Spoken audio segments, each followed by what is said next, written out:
Greetings, ladies and gentlemen. Welcome to the latest stream. Hope you're all doing well, or as well as can. Just doing the clickety clacks.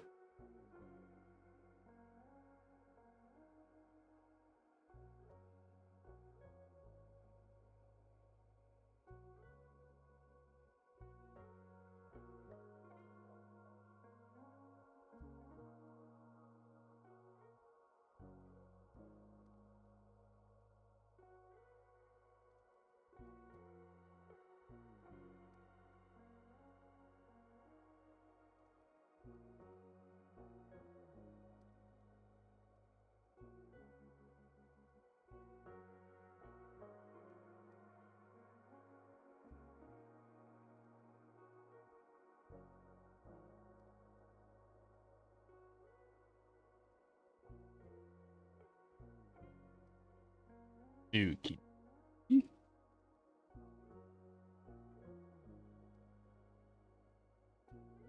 Oh, that's doody doody. Going, sending links.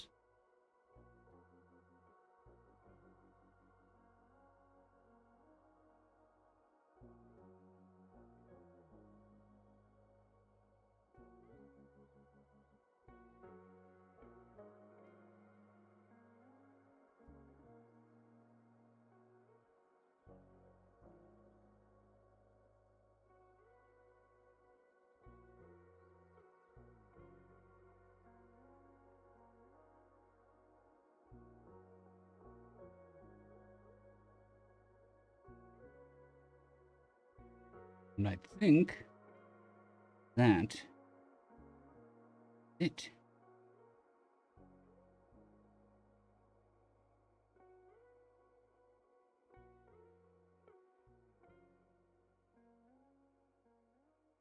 Stretch.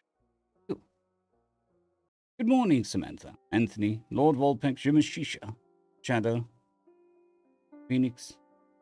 Oh, hope you're having a great morning, or as well as can.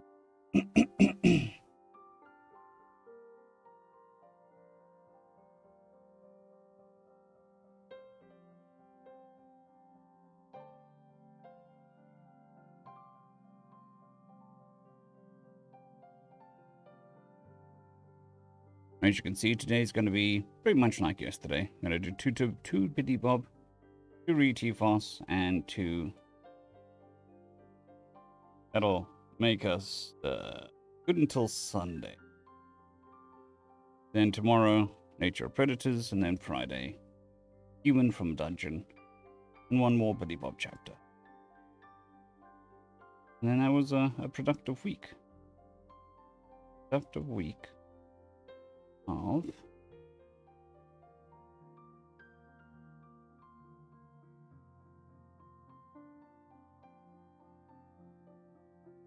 86,000 words narrated. It's not too bad.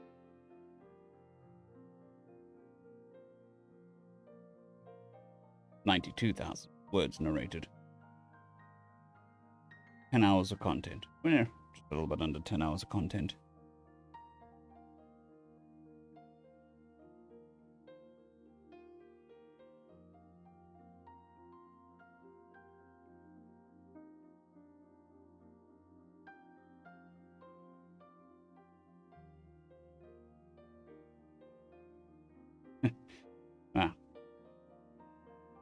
Might sound strange, but I wish I was more productive. I wish I could narrate more on my voice. But there are limits in place.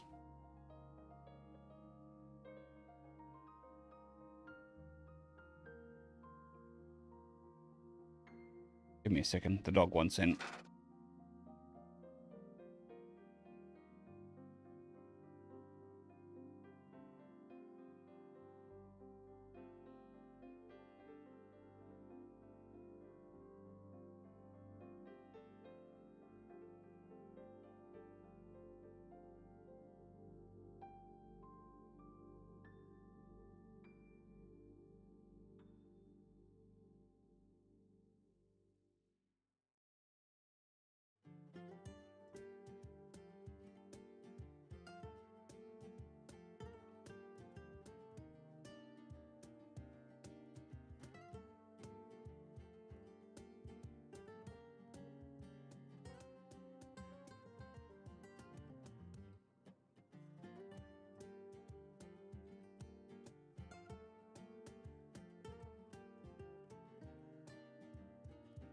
All right.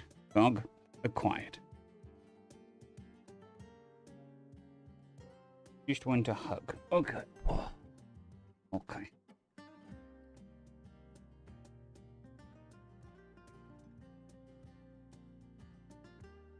Can't sleep like that the whole stream. I can't really narrate with your tongue in my mouth. I know this is a shocker.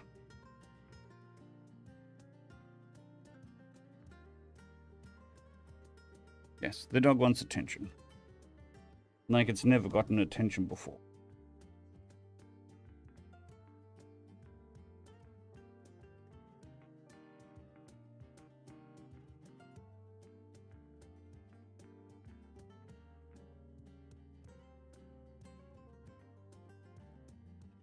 Yep, it's...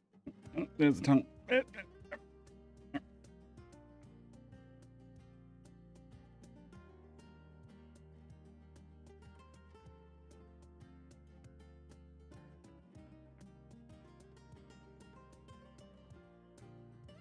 Yes. You'd swear that he is malnourished, abused,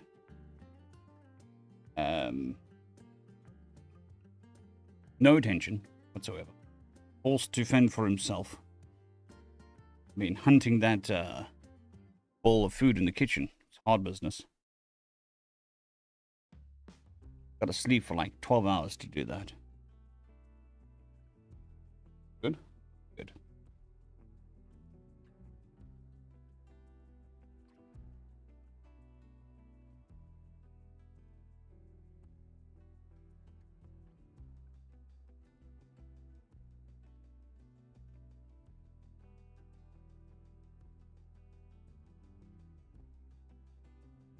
Okay, okay. I think that's it. Sounds a bit off on the old headphones here. Greetings, greetings, greetings. All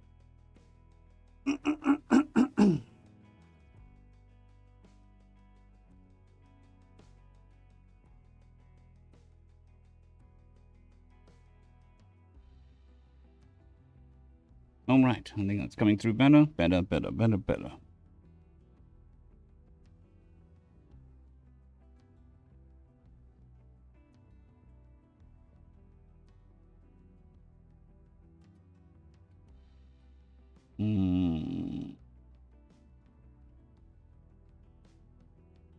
Noise filters. Snacks and drinks and comfy chair. Don't forget the comfy chair.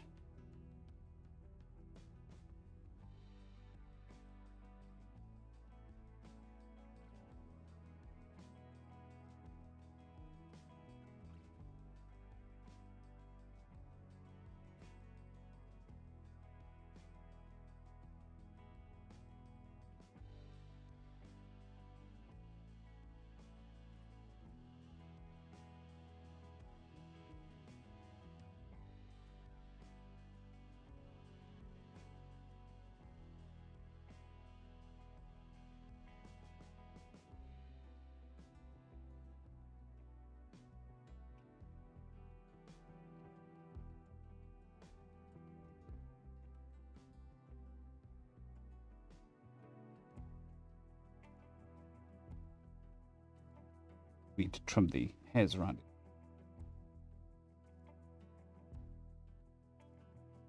So we'll do that when we give him a bath.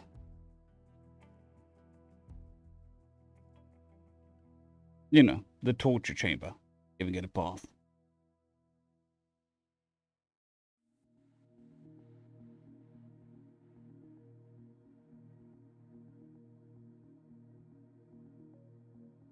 Okay.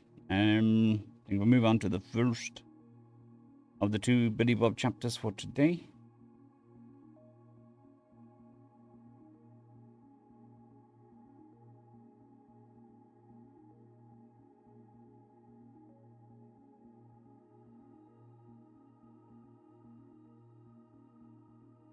Greetings, ladies and gentlemen, and welcome to this latest narration.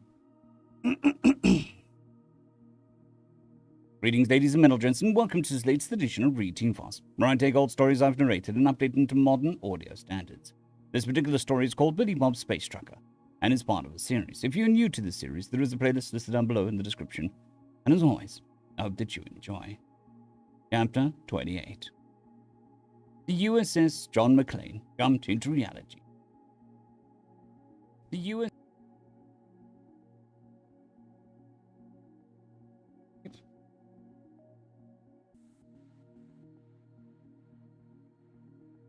USS John McClane jumped into reality above the galactic government world, Tevius, just as the UHG Siberian Fury jumped in next to them. Or rather, not the UHG Siberian Fury, that's crazy talk.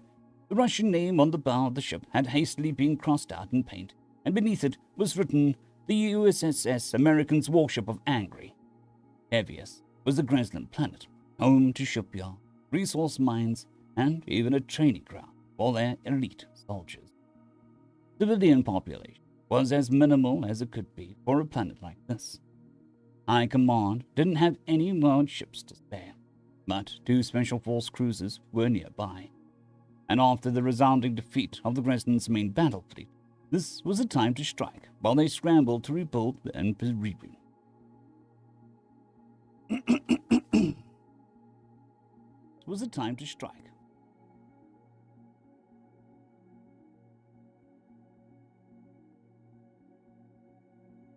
While they scrambled to rebuild and reposition. Each ship launched several assault craft towards targets on the planet's surface as the commanders addressed them over the speakers. For the American Archangels, the speech was simple. I ain't letting no red commie sub... I ain't letting no red commie some bitches beat us. We take our targets faster. We inflict more damage. If you fail me today, there won't be a pizza party when you return. So get out there and kill more goddamn fish than the Ruskies. The Spetsnaz. The Spetsnaz.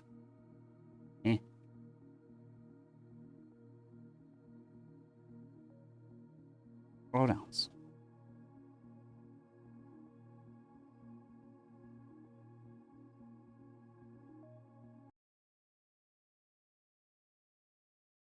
Spetsnaz. Hey, I remembered to mute it for you so I don't blow out your eardrums. Spetsnaz.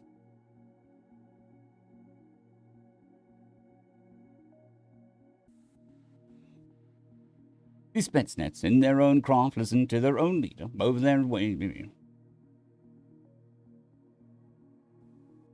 The Spetsnaz, in their own craft, listened to their own leader over their own speakers. They were trying to remember to use English for the sake of keeping up appearances. Dear American, welcome. Dear, the American war-making steel is inferior. I will not accept. I will not accept you've losing score. If not being successful. If not being successful, no eating of food but borscht and raw turnip. Oh, for a week. Oh, for a whole week. With both Special Forces groups being properly motivated as their craft were buffeted by entry into the planet's atmosphere, the cruisers began to open fire on the Gresland ships around the orbital stations. The gunners on both ships had an open scoreboard going between them to make sure they knew who was doing better than the other. Both ship commanders had wanted to time their Special Force teams with a stopwatch, but High Command wouldn't let them. Instead, they had to settle for examining after-action reports written by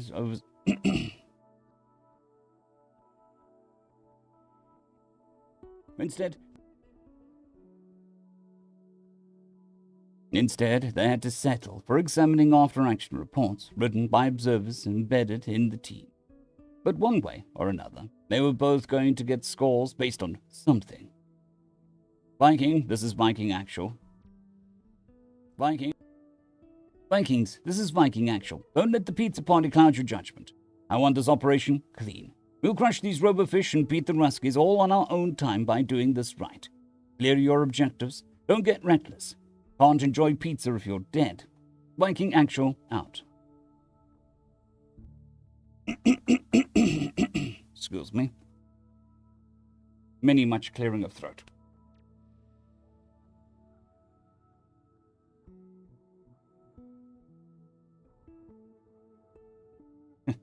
note of, yeah, I agree with that. It takes practice.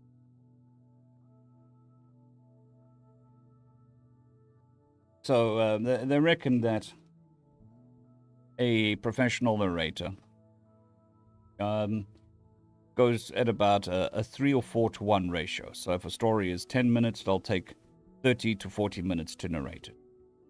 That's because of all the mistakes. So there you go. There's the goal that I aim for. Some days are better than others. But I do tend to stick to the 20 to 30 minutes. Or, sorry, 30 to 40 minutes for a 10-minute story. Viking actual. Normally the first story of the day is a bit stop and go. Mainly because I'm still waking up, getting into the groove, all that sort of stuff. Viking actual out. The assault craft landed with a thud, the doors opening wide as the power-suited humans poured. There in the center of his squad was Viking Actual, standing several inches over the heads of those around them. He wasn't satisfied with the normal rifles that were standard for Archangel, and instead had custom Browning 50 cal made for his use. It was fed from a belt leading to a case on his back, and while he had to fire it from the hip,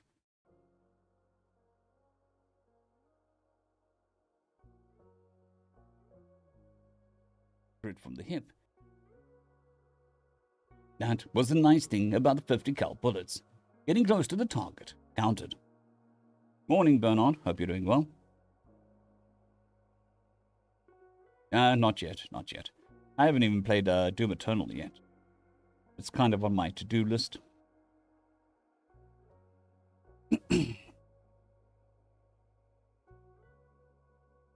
Viking squad fanned out around the captain, while Berserker squad deployed to their left, and the Cossack deployed to their right. Their call sign had been chosen years ago, and they'd be damned if they changed it because they had Spetsnaz support now. The 3 squads had been assigned to attack the Gresnan training base. 15 Archangels against a few hundred Robofish. Wow. 15 Archangels and 1 combat surgeon in a white power suit who was supposed to keep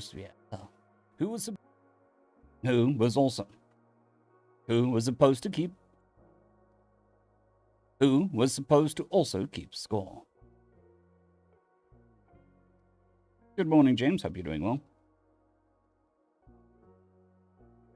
Viking was approaching through the front gate, the 4 around their captain shooting up the guard station.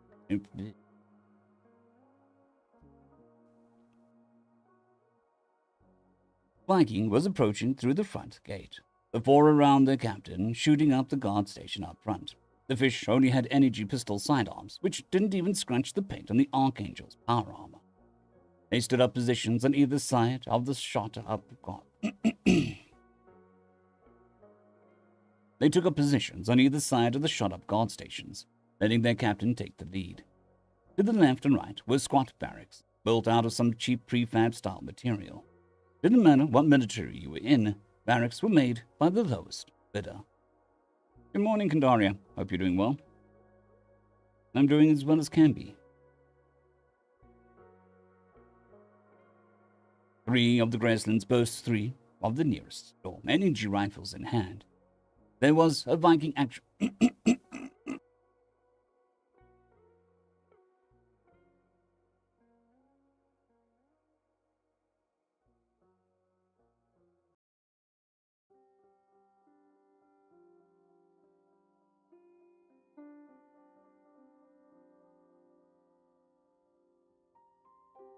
There was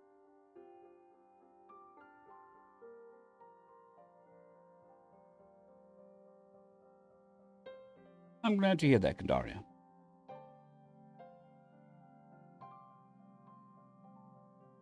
Hand. That was when Viking Actual opened fire. The Browning spat out those heavy rounds with that distinct dun-dun-dun-dun over and over, battering those 3 as he simply kept walking along the side of the barracks. The rounds... the round...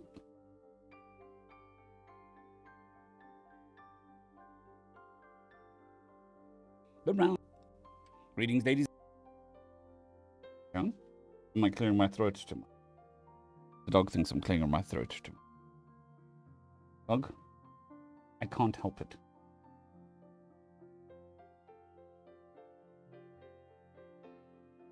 I've got a dog head in the way. Can't narrate too much dog.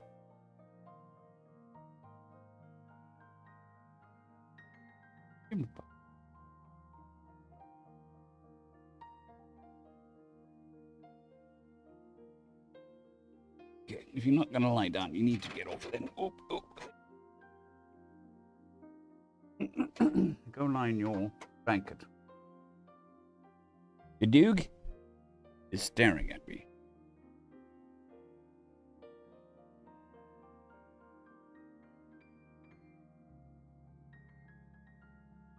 Okay.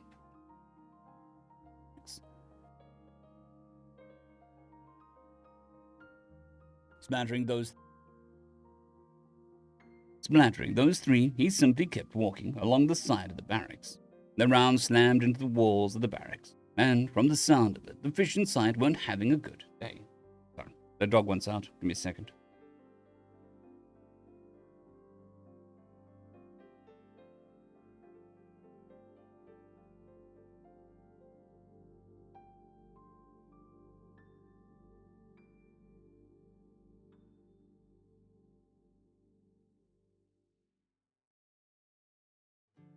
All right, been an eventful day today. Let the dog in, let the dog out, all that stuff. Did some recording. I could, but it's an internal door. It's a rented property.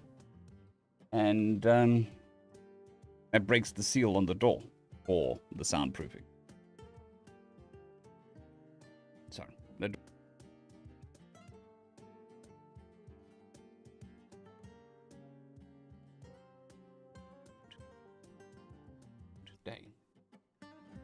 Today. And from the sound of it, the fish... I'm doing as well as can be, Deuce. Hope you're doing well. Fish inside weren't having a good. Greetings, ladies and men. And from the sound of it, the fish inside weren't having a good day. The rest of his squad covered him, picking off the Gresmans who were trying to run out of the barracks to his other side with quick bursts. When more began to emerge, Viking Actual finally turned, never letting up on the trigger as the heavy thud continued to fill the air. Dun dun dun dun. A few robofish were outside when they got hit, but the rounds went flying. Sorry. Too much rust on the vocal cords this morning. A few robofish who were outside when they got hit with the rounds went flying against the nearest wall. Hitting a human with a 50 cal round was very bad for the human. Hitting a Xeno that was built for lighter gravity, devastating.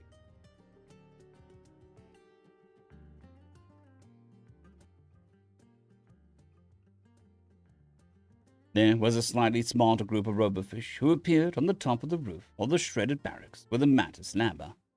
The rest of Viking squad. The rest of Viking squad began to prepare. The rest of Viking squad began to pepper them with fire, but they got a shot off and ducked down behind the edge of the building for cover. There was a shower of dirt and smoke from the explosion, but before the robofish could calibrate the 50 cal round,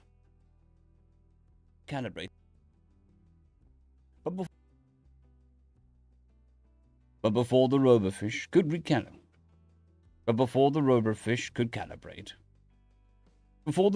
could celebrate, a 50 cal round slammed one clear off the toe. But before the robofish could celebrate, a 50 cal round slammed one clear off the roof. The smoke cleared as Viking Actual returned fire, standing next to a crater that could have been him if the robofish had been a better shot. The two barracks were quiet at the building across the parade. But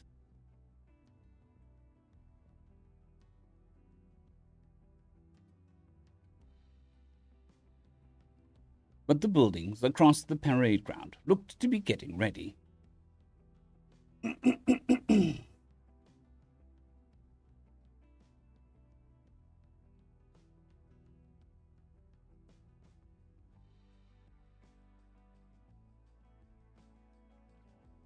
Squad, take position in the building. Squad, take positions in the buildings, the large human said as he let the Browning cool off, the red barrel steaming as he stepped forward into the parade grounds. The other archangels moved into the barracks, stepping over the exosuits that had been tossed around by the indiscriminate. stepping over the exosuit that had been tossed around by the indiscriminate 50 cal fire. While they repositioned, however, the captain saw a much bigger exosuit approaching from the far side. It had to be around 10 feet tall, sporting some gauntlets and much sturdier-looking armor than the main Grizzlin soldiers running around. Raising the Browning, Viking Actual began to fire once more, the heavy rounds zipping over the parade ground. But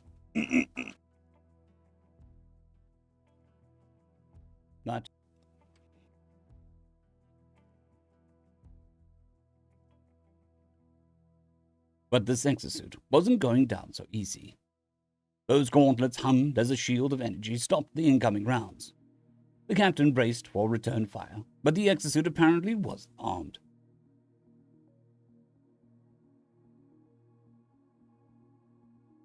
The captain braced for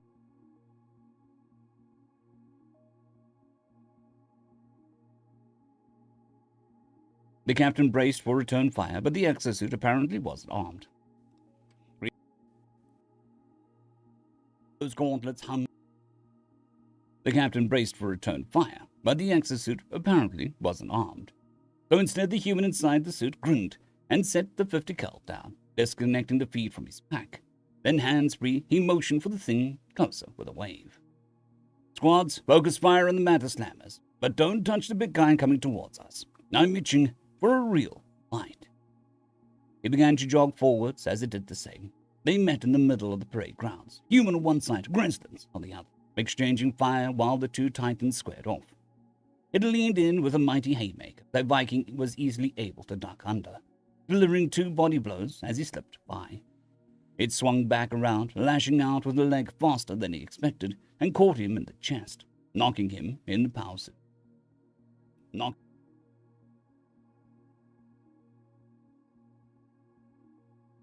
Knocking the human in the power suit onto his back. Winner raised both fists to bring them crashing down, however. The human was faster, rolled out of the way, and jumped up to punch the machine into the sensor field head. Rolling out of the way, and jumping up to punch the machine in its sensor-filled head. The fight went on, trading blows, ducking and diving. The human wasn't as strong as the exosuit, or as durable, but he was faster. There is a Discord. What? Second.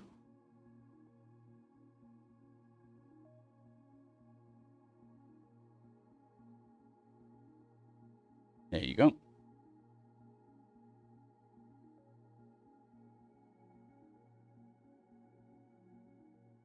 Faster.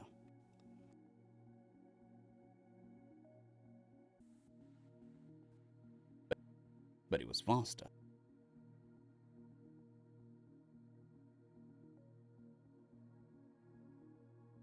He could bounce from foot to foot, ducking, bobbing, and weaving, only to dash in and slam those powerful fists into the machine's body time and again. This was while fire rained. Not a problem, Deuce. Not a problem. This is a live stream. It is expected.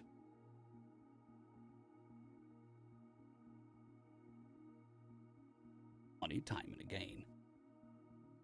If I didn't think I could handle the interruptions, I wouldn't be streaming it.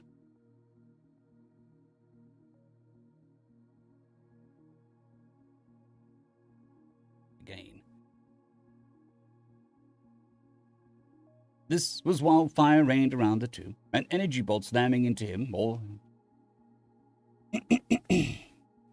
This was while fire rained around the two, an energy bolt slamming into him here or there, while the Grizzlin took his own share of fire, but they ignored the ranged combatants now. Finally, the human saw his opening, ducking another wild punch to slip around the machine, driving his foot into the back of its knee. As the machine stumbled forward onto one knee, it reached out to try and stabilize, which was when Viking Actual grabbed it by the arm just under the soldier. Which was when Viking Actual grabbed it by the arm just under the shoulder and pressed his foot into the machine's back.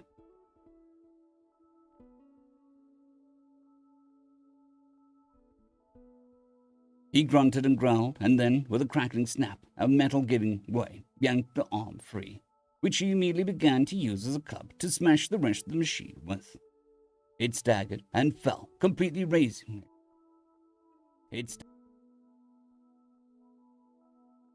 It staggered and fell completely, raising a hand as the body cracked and dented, water escaping as he finally started beating the life support pod in the middle. "All right, time to see what you fish look like." Tossing the arm aside, he gripped the life support pod at the center of the machine, tearing the door open. Inside, he finally saw a grizzly in the flesh. "Jesus fucking Christ, you're ugly," he said simply, staring down at a face that looked like it belonged on one of those deep-sea anglerfish, all teeth with large white eyes. The body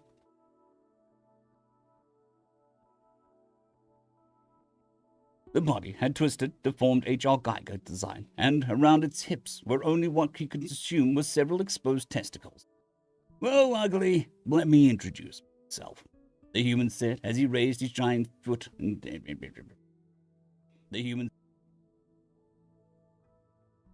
said as he raised his giant foot to end this fight once and for all. "You're about to be stomped by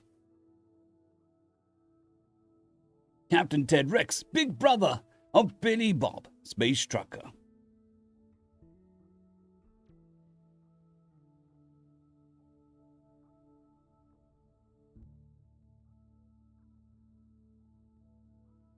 Captain Ted Rex, big brother of Billy Bob, space trucker.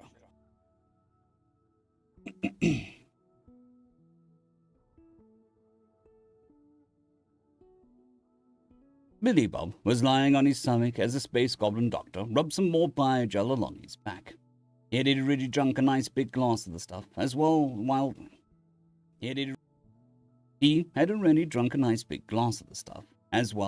the agent and Emily watched on. "What is this stuff?" the agent was asking as she watched and clawed chunks of flesh on his back start to seal up with incredible speed. "Biogel," Billy Bob said, and then saw Emily place one of her blood claws on her mouth before it came free. Billy Bob said, and then saw Emily place one of her bloody claws in her mouth before it came out free. "Hey, are you eating my flesh?" She jerked in surprise, then he yelled out. "Good morning, Joseph. Hope you're doing well this day."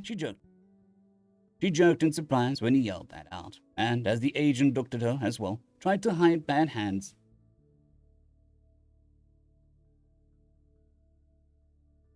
Trying to hide her hands behind her back. "What? No." "Yes, you were. You don't taste bad." "God damn it, Emily. Don't go getting a taste for my flesh."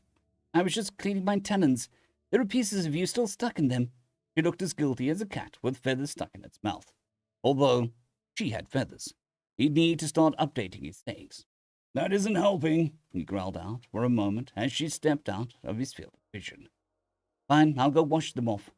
He was fairly sure that she'd just licked them off. He'd just decided to give this thing a serious go with her, and she was literally eating him alive. "Okay, back to the discussion, however," the agent persisted. "What's biogel?" The doctor, who Billy Bob thought was named Akula, had hoped he'd misheard, spoke up. The doctor, who Billy Bob thought was named Akula, but hoped he'd misheard, spoke up. "It's a compound of nutrient-rich gel and very small machines designed to assist healing. In most species, they need the gel for the machines to survive long enough.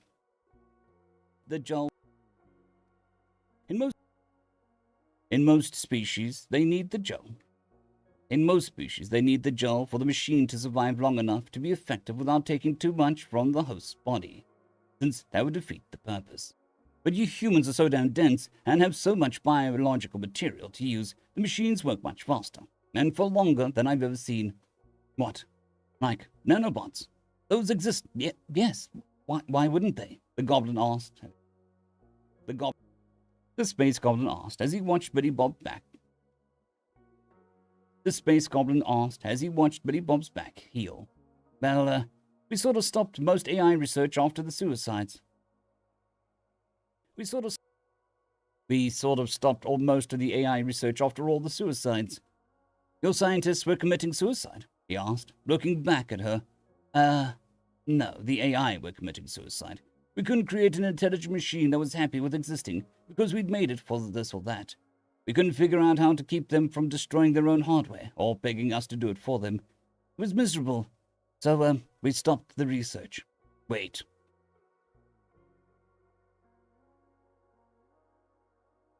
They heard Emily walking back. You created intelligent machines, like ones that could learn and think, yeah? Do you have any idea how insanely dangerous that is? We've always theorized machine intelligence as we become hostile to organic life and tried to wipe it out, she said as the space goblin nodded. I must agree with her, but that's banned research across all space for quite some time. The possible threat was too great. I suppose it's just good that your experiments failed. But why would you even risk such a thing? Well, the agent paused, trying to think it over, but Billy Bob spoke up. We do shit like that all the time. Some people thought that they'd take over the world or kill us all. But we wouldn't know until we tried it. Same as detonating our first atomic bomb. A bunch of scientists thought that it might ignite our atmosphere and kill the planet. Still did it. Not to mention we were making small black holes, just studying them before we even had a colony of our first planet. Studying them. Not to mention that we were making small black holes and studying them before we even had a colony of our planet. We might have totally killed off our whole species then and there. The agent laughed and nodded at, yeah, that's a good point. It's classified information. Take it. Something similar happened when we first had the skip drives in testing. Some of the engineers thought that by activating it, we might unravel the thread between space and time and various realities, and just sort of stop the whole universe from existing all at once. The two Xenos were staring at the humans with clear looks of horror on their faces. But Billy Bob was grinning. So what happened? They told the general in charge of the project and told them they had no choice. Either they might end everything all at once, or they very certainly would suffer having him shove his foot so far up their asses they developed brain cancer on the spot. So they tested it, and we all still exist.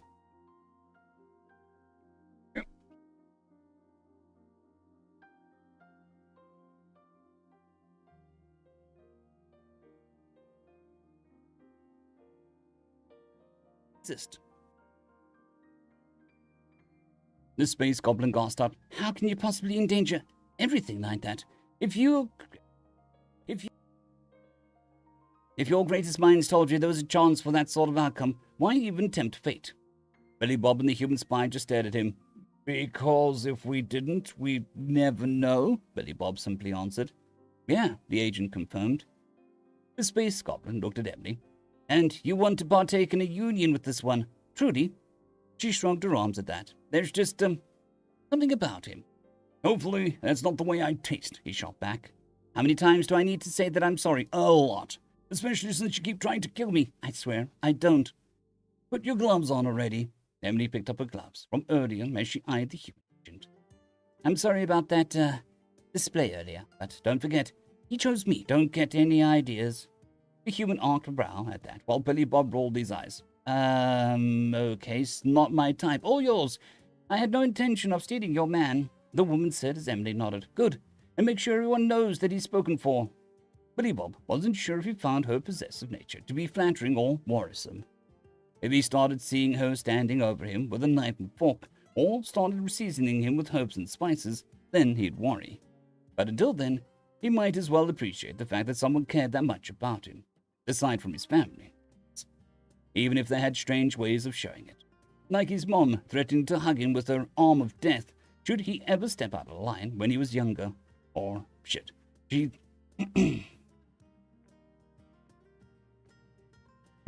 threatened him with that whenever they had any family gathering. Right, well, how much of this biogel do you have on the station? The agent asked the doctor, which brought Billy Bob back into reality. 10 gallons? 10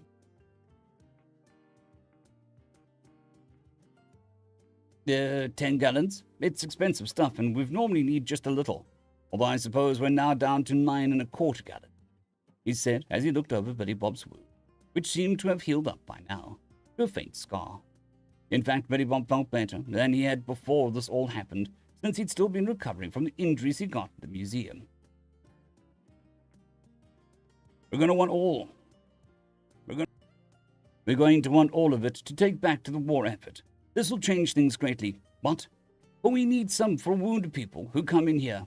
Whoa there, Miss CIA Spook. Whoa there's Miss CIA Spook. We don't need all of it. Doc, could you guys be alright with keeping of just 4 gallons? Unless you have a major shitstorm hit. That'll be okay until we get resupplied, right?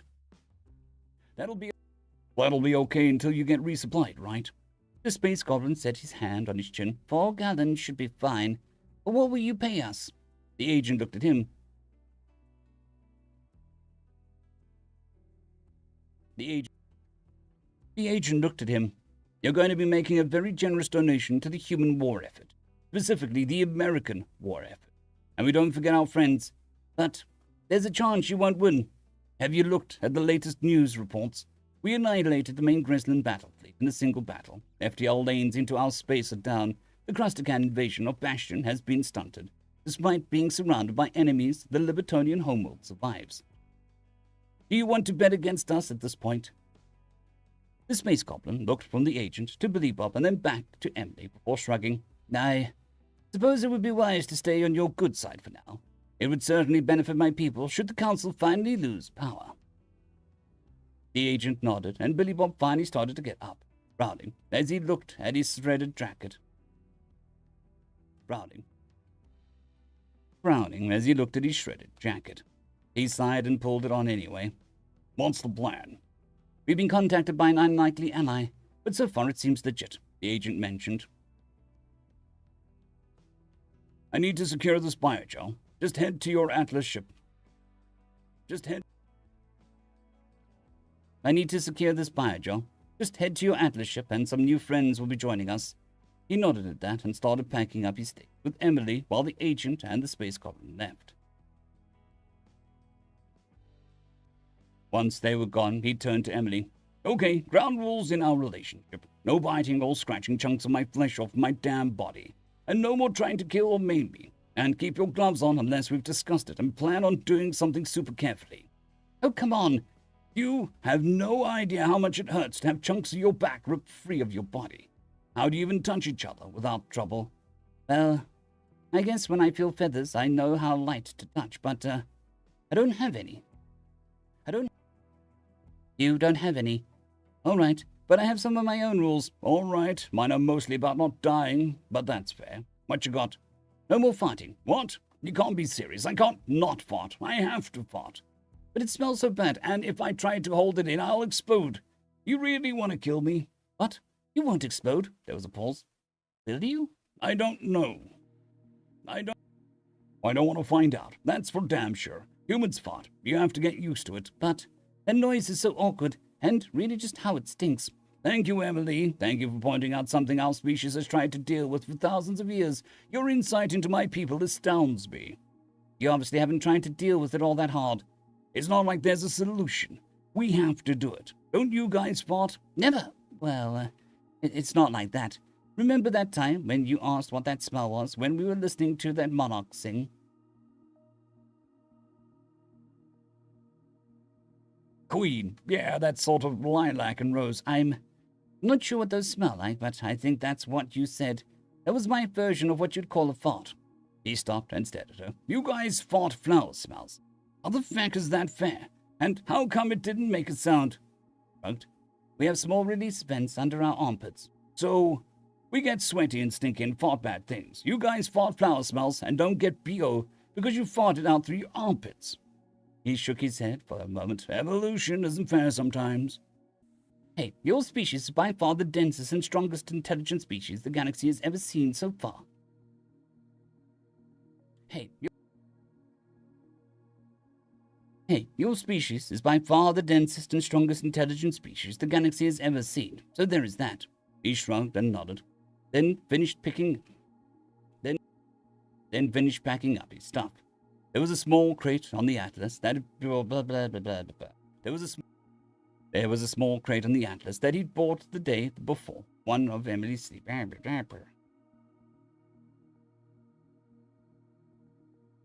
There was a small crate on the Atlas that he'd thought. There was a small crate on the Atlas that he'd bought one of the. Really?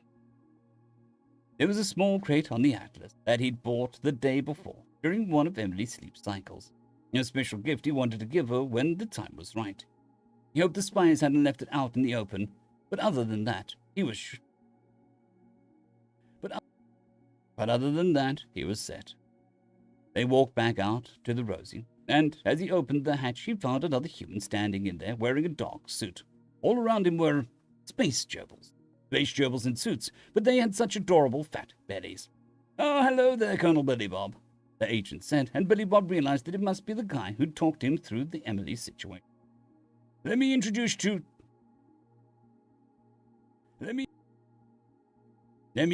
to... Holy shit, it's a Monopoly guy, Space Hamster, he exclaimed as he saw the gerbil with a top hat, with a monocle and a black and white vest.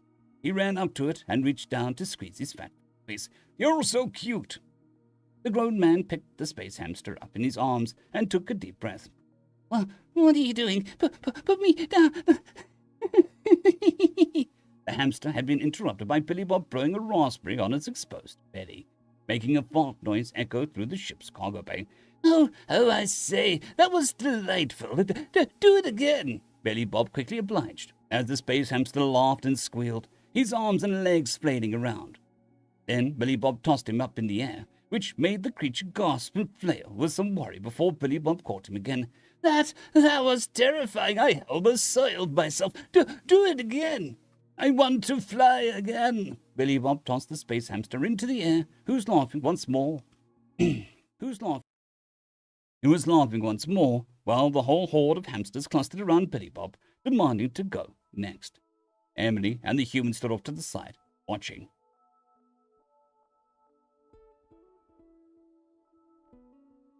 Do you think, Do you think he realizes he's playing toss with one of the most powerful counselors there are? The human asked. "Do you think he would care if he knew?" Emily simply replied, with a wistful smile on her face. In the background, Billy Bob was tossing space hamsters into the air and catching them every so often, giving a giant raspberry as the fart sound echoed out with a squealing and laughter. And so ends another chapter in the adventures of Billy Bob Space Trucker.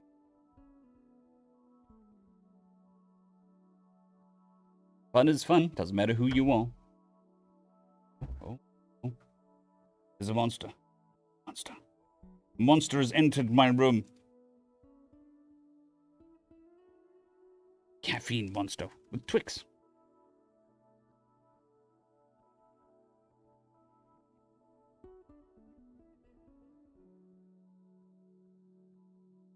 Right.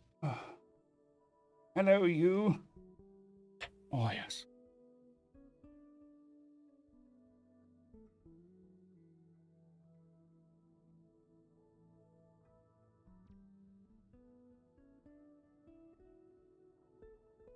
ASMR Twix.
All right.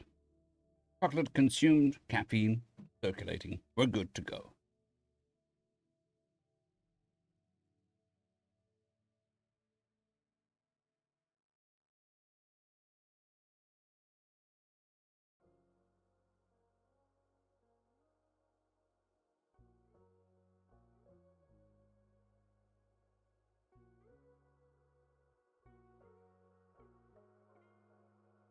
Inches of Billy Bob Space Trucker.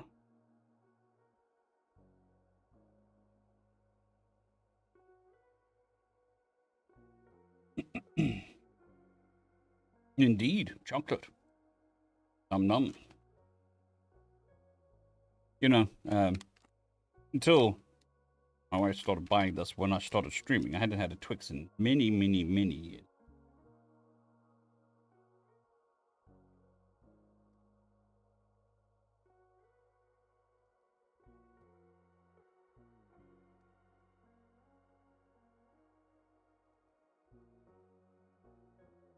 Greetings, ladies and gentlemen, and welcome to this latest edition of Read TFOS, where I take old stories I've narrated and update into modern audio standards.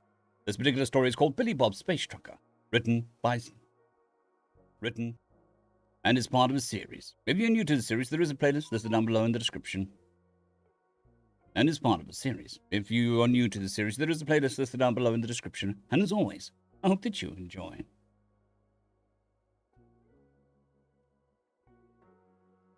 And is part of a series. I hope that you enjoy. Chapter 29. While the Gladiator fighter bombers represented the vast majority of America's current air or space power in terms of small craft, they weren't all that they possessed. Ever since the concept of close air support came up, the Americans had taken a shine to it. The current evolution of this was found in the AF-72 Wild Boar, an 8-engine close air support platform made with quadruple redundancies throughout all systems. They were bulky and fat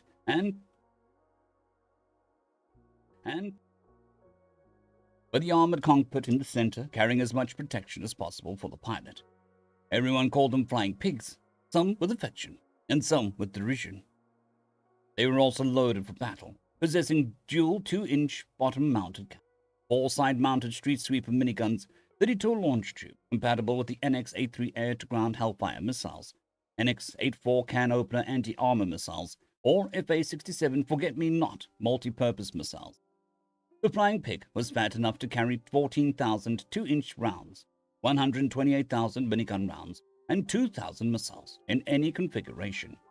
This was all encased in several inches of titanium alloy, and the newest, biggest shield bubble humans could make.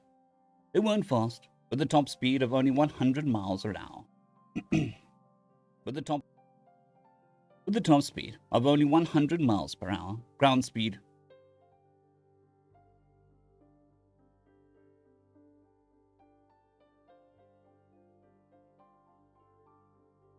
Nice, Anthony. Very nice. And good morning, Muscom. Hope you're doing well. They weren't fast. With the top speed of only 100 miles per hour ground speed. They weren't going anywhere fast compared with normal assault craft or fighter bombers. But they didn't need to. JJ, wake up. We got the call, came a voice over the pilot's helmet as she woke up. She'd been sleeping in her cockpit since the battle on Bastion was in full swing, and you never knew when the opportunity would arise for their pigs to get called up. She was already spinning up the engines, flicking switches as she checked her system, getting positive green across the board. She rubbed the sleep from her eyes with one hand as she toggled her comm. I'm up, Timmy Joe. Got your hog squealing, she asked. He's ready to roll around in some shit, JJ smiled as he replied as her hog lifted. JJ smiled.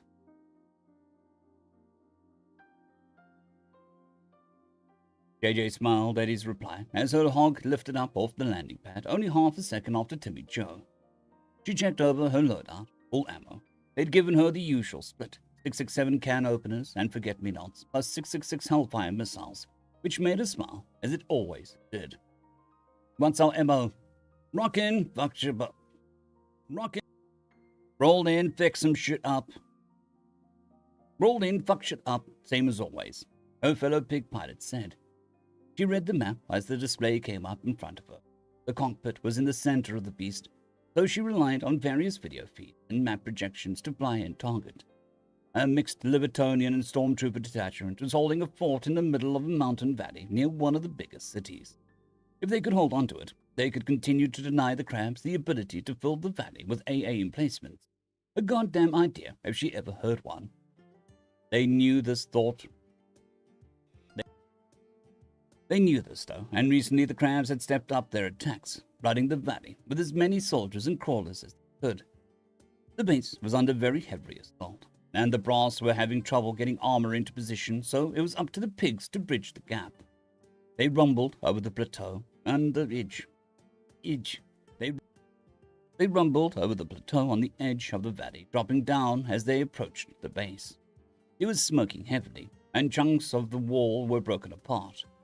Her black and white screen giving her clear contrast to see bullets flying out, and the energy bolts heading in.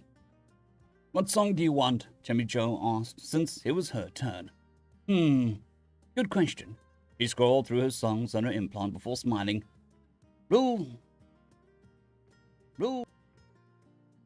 sleigh bells. What? It's my turn, I get to pick, and I'm going to queue up Pepper Airplanes next. Golden oldies, huh? You can pick when it's your turn. She quickly flicked a few switches that hadn't been stuck on her pig. The first thing every true pig pilot did after getting a new one was to buy the biggest, loudest speakers they could onto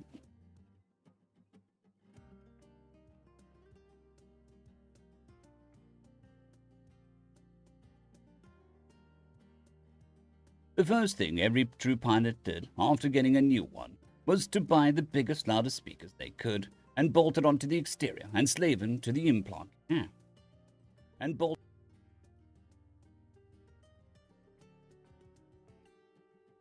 Was to buy the biggest, loudest speakers they could onto bolt, not buy. Just go with bolt. The first thing every true pig pilot did after getting a new one was to bolt the biggest, loudest speakers they could onto the exterior and slave them to the implant's music. The crabs assaulting the base gave pause, looking to the sky as the sleigh bells started, alerting them to the presence of the flying pigs. The second hint they were about to have their night ruined was when both pilots pulled the triggers and a dark was filled with just flashes of their cannon. Well, I'm a fly, apparently. The second hint they were about to have their night ruined was when both pilots pulled the triggers and the dark was filled with flashes as their cannon started bulging out the mini meteors. JJ cycled a missile tube. JJ cycled a missile tubes. Those the song sang out, 16666, like the Pentagon. She fired all 32 loaded Hellfire missiles. Her eyes gleamed as if they were burning, instead of all the crabs she just set on fire. The first of their AA response started after that. Matter slammers hitting the shields as she watched the energy level decrease. The flying pigs hovered over the battlefield, advancing slowly as they each began to cycle through missiles, peppering the crabs below them with Hellfire, while making sure to hit the crawlers with the can openers. Their street sweepers spun up as well as they began to simply fire upon all hostile targets. Brass simply rained down upon the bodies of the dead Crustacan. Brass simply rained down upon the bodies of the dead Crustacans as the flying pigs hovered over the battlefield. The crabs had stopped advancing on the damaged base. Instead, they were falling back across the craters and broken ground to try and escape the flying death machines. More matter slammers hit the shields until the energy bubbles were gone. The outside of the flying pigs started taking direct hits now, as inside the pilots kept their guns firing while diverting systems and monitoring their engines. Engine 2 gone, JJ said as she shut it down. Left forward street sweeper out. Either pilot was backing down as they slowly rumbled over the battlefield, while roll blared loud enough to seal while roll blared out loud enough to still be heard over the intense sounds of cannons and miniguns firing. Inside the base, the Libertonians and humans were dragging wounded to safety and putting out fires, some trying to get defensive emplacements operational more. This wasn't the end to the battle, not by a long shot, but this was a small smoke break for the soldiers, and they'd take every chance they had to reload and prepare. All while the music rang out over the sound of death being unleashed on the crabs. 6 missile tubes busted, engine 3 out, JJ said as she kept monitoring her systems, watching them flash yellow one by one. Big pilots went through subsystems like most soldiers went through bullets, and they went through bullets like, well, something even faster. Very, very fast. 1 and 2 are busted, left cannon jammed, clearing. Something big stood up near the hills the crabs were scurrying towards. A crawler they hadn't seen before. Bigger than any bigger than their matriarchs even by a good margin. Had to be some sort of assault bot. It fired off 2 large bolts which slammed into Timmy Joe's ship. Heck, that's done it for me. Down to 7 and 8. Cannons down to 7 and 8. Cannons gone. 1 street sweeper. I'm out, JJ. Pull back. I'll see you back at the base, JJ said, focusing her cannon fire on the big bot. It fired off 2 more of those. It fired off 2 more of those massive bolts in her direction as she tried to juke it to the left. It still hit the right side of her pig as she shook in the cockpit. The right cannon street sweep and engines were all down, but paper airplanes started playing as she was grinned. But paper airplanes started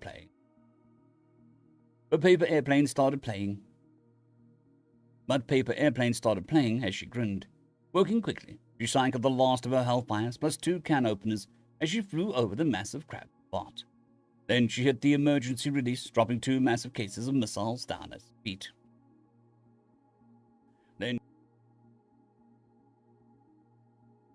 Then she hit the emergency release, dropping 2 massive cases of missiles down at its feet. Another matter slammer hit engine 5, leaving her with just 1 and 7.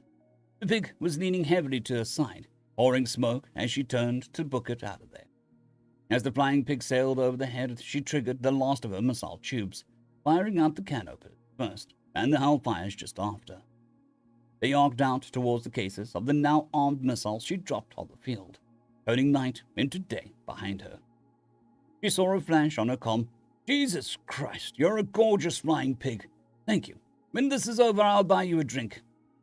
Yeah, you and a million others. Don't worry, Stormy. We'll be back as soon as they patch my hog up.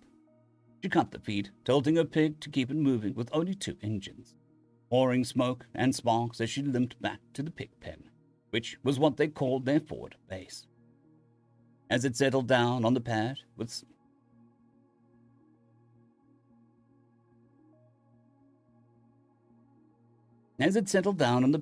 some screeching and scraping, the flight crews already had machines in place to start replacing the engines and getting her ride operational once more. The pilot finally disconnected, crawling out through the small hatch to get out of her ship. All right, fellas, I need to go take a crap. When I get back, I want this pig squealing for me, and someone get me my stencil and spray paint. I ain't flying a pig with no porker painted on the front. The pilot had cuts on the right side of her face that were bleeding. She seemed to be limping because of a chunk of metal stuck through her thigh, and there was a good chance she'd broken her pinky on her right hand with the way it was bent. But the first thing she did was pull out a smoke and an old zipper to light her. But the first thing she did was pull out a smoke and an old zipper to light up as she walked towards the nearest crapper. She held the zipper as she walked, watching the flame flicker in the night. She held up the zipper as she walked, watching the flame flicker in the night, eyes gleaming with the reflection of fire. Fire. Eyes gleaming with the reflection of the fire. Beck, who is that? One of the new flight crew asked. What, huh? Oh, you'll get to know JJ. You'll get to know JJ. She's Jackie Jill, little sister of Billy Bob, space trucker. Little sister Jackie.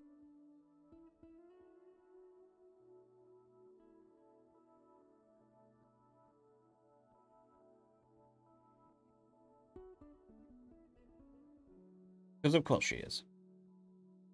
Caffeine! Oh, yeah. It doesn't smell great, but oh, caffeine.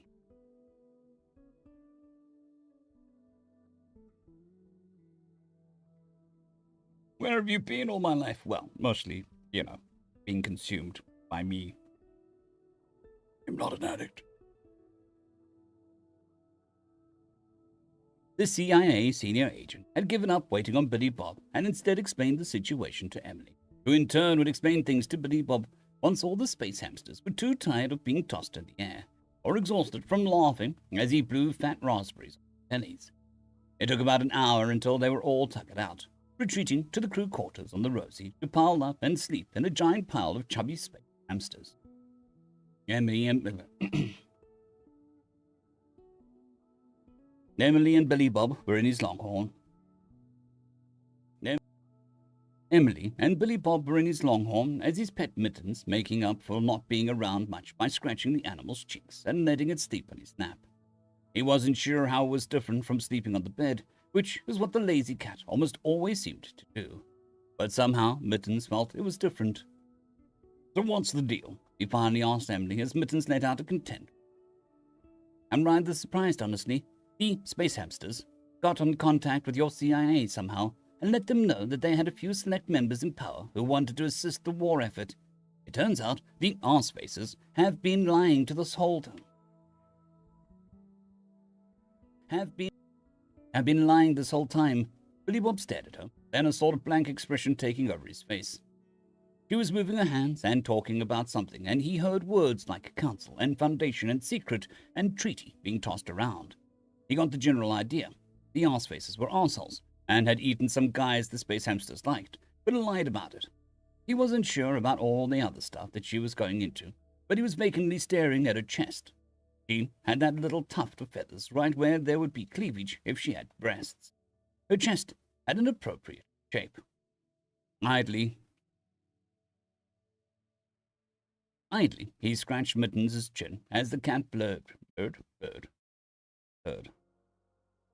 Idly, he scratched Mittens' chest. Idly, he scratched Mittens' chin as the cat purred, slowly sliding off his lap so that he could keep putting the cat back into place. Did he ask her what was under the vest? I mean, they were supposed to be mates now, right? Wait. Did that mean that they were married, just like, together? Crap. Did he need to buy her some jewelry that Libertonians like? She liked colors and stuff. Maybe if he got her like a prism? She kept talking and he wouldn't... She kept talking. She kept talking, and he would nod and make little sounds of acknowledgement now and then. More about the arsefaces being arseholes, and how this could totally change their luck in the war. But so far, they had good luck, so, how should he approach it? Try to be all casual, or wait for her to get all affectionate and rub cheeks? What was his plan of attack here? She was already acting possessive around other women. Did he even want to go that route? That CIA guy hadn't actually mentioned sex when talking about Libertonian unions. Well, he mentioned reproduction, but that was apparently optional. Not like they could breed, could they? He was on a space station with a space eagle raptor and a bunch of space hamsters, and he could adjust the gravity at will and travel faster than light. But messing around with biology seemed awfully finicky. Like those flesh-eating planets that made by mistake 100 years back, or trying to genetically engineer a new plant to survive the pests and the... Like those flesh-eating planets they made by mistake 100 years back, while trying to genetically engineer a new plant to survive the pests on that new colony. The only good thing that came from that was a bunch of hippies got eaten. Speaking of, whatever happened to those smelly space hippies and those living rock creatures? Donors?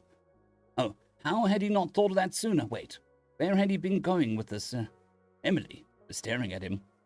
So Mr. Monopoly Hamster is an important counselor, and he hates ass crabs. And he's going to help us mess with the big government meeting that I've been trying to get you to this whole time.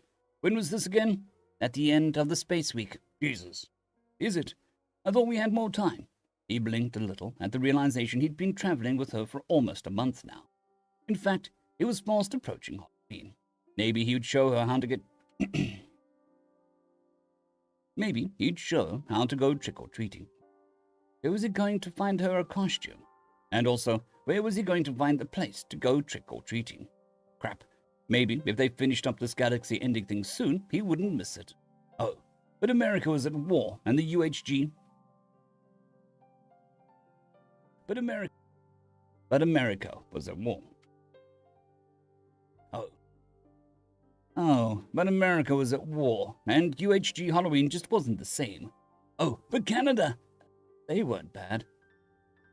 After we expose the founders for the suppression device, and the space hamsters throw their support to us, it will really undermine their authority.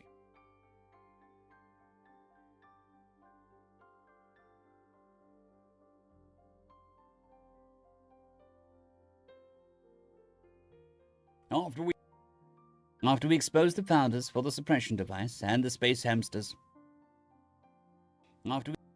After we expose the founders for the suppression device and the space hamsters throw their support to us, it'll really undermine their authority. I'm not sure how much influence they have over the other species, but there's a chance we'll only have to fight the fleckos, arsefaces, fish cops, and space poodles. Isn't that what's going on now? Well, that's because the other species have to build up and move into position. Those three were simply the only ones ready for war. That reminds me, I haven't heard much about the fleckos in the war. Well, they mostly engage in what most species would consider a brutal melee combat style, so, humans probably crushed them without much effort. Well, that'll teach those dancing posers who get served an F in the A. Still, I don't know what that means. Don't worry about it. She smiled at him and then leaned forward a little. You know, we're all alone now. He froze as she said that. He hadn't decided how to approach this yet. He was taking the lead. What did he do? Play it cool, Billy Bob. Well, aside from Mistons, he lifted the cat up, who let out a snort as he was disturbed. As he was disturbed from his resting place. So Billy quickly sat up back in his lap. So Billy Bob quickly sat up back in his lap, rubbing a hand alongside the cat's belly as it opened its arms and legs up. Then he gasped as the cat had wrapped around those big paws around his hand and started to bite and kick his palm. Ow! Knock it off, you furball! He tossed Mittens off his lap. The cat landed on his feet and stared back at Billy Bob before sitting down and starting to aggressively clean himself in a way only cats seem to be able to do. Well, now, we don't need to worry about him, Emily purred out. This is very true. It just is two of us now. Did he break out the present? No, he still wanted to save that. Music? Oh, should he get a slow jam going? Had he exposed her to those yet? Then he watched her lean forward before pausing, shivering, as her feathers seemed to get all ruffled out before smoothing over as she opened her mouth in what he realized was a yawn. But it's been almost 5 hours since I slept. I am really tired. Yeah, and you've been so busy. Why don't you sleep? I'll take Stomper out and play with him some while everyone's asleep, so I don't bother them with the high gravity. That's a good idea. She stood up, and he figured he'd wander on by. She stood up, and he figured she'd wander on by, but instead she reached over to brush a hand over his hair. Through his hair. He had to admit he froze for a second before feeling that she was wearing her glove.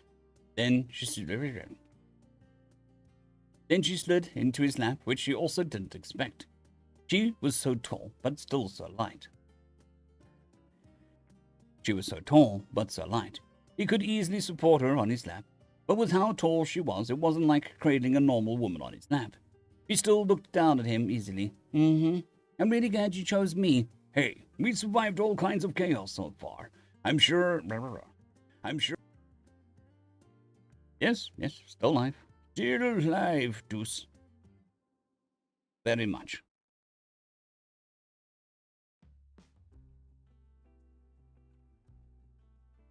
Well, at least I hope it's still.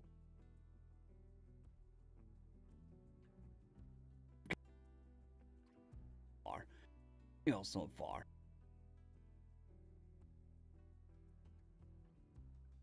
I'm sure a little more won't hurt. I'm sure a little more won't hurt. Are you implying our relationship is going to be chaotic? Seeing as you nearly killed me twice. Yes, I do. Oh, hush. Once this is over, I'm sure there'll be peace. And then we can have some nice, quiet time together. Enjoy state dinners and ceremonies. Whoa, whoa, whoa. What part of our time together has made you think that I want to be part of any fancy...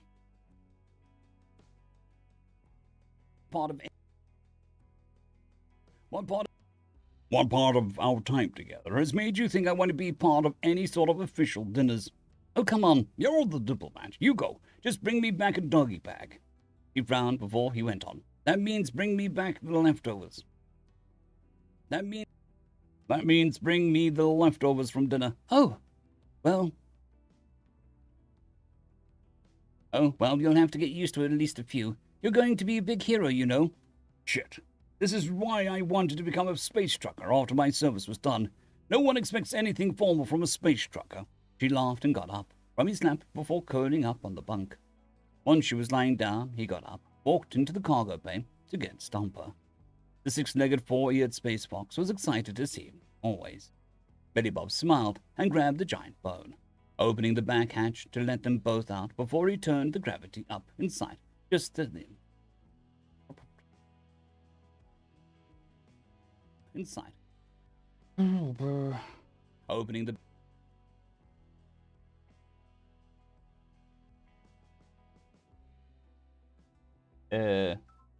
Phone. What the fuck's my phone? Give me a second.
All right, I apologize for that.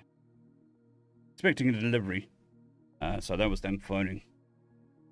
Problem is they tend to get lost getting to the house, so not like I can put it on silent.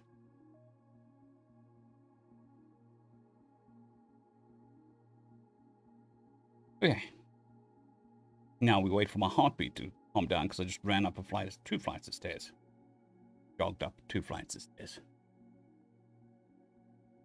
Whew. Betty Bob smiled.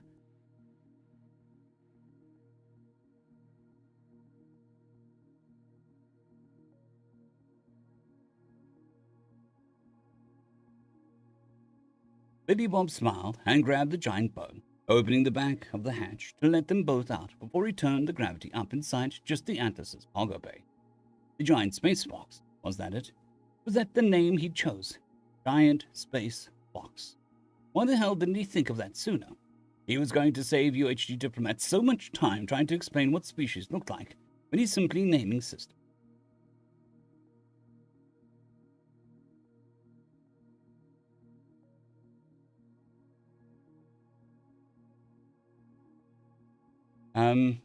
Problem with that is it adds a lot of overhead for editing.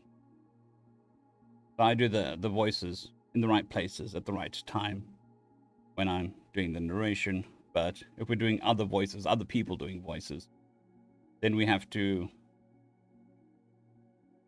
go through the audio multiple times.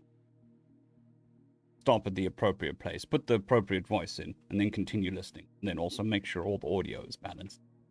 But it does add quite a bit of work.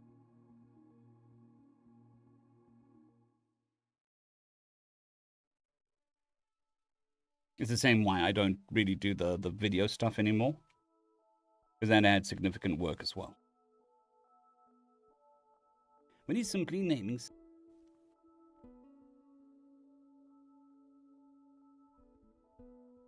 With his simple naming system. Either way, the giant space fox had been growing slowly, but steadily since he'd liberated it from those stupid-faced hippies. But steadily, since he'd liberated him from those stupid space hippies. It still stopped happily when he would grab it by the big fluffy tail and wag it around. But he wondered how long it would be until he'd have to be careful before the creature knocked him down and went him down.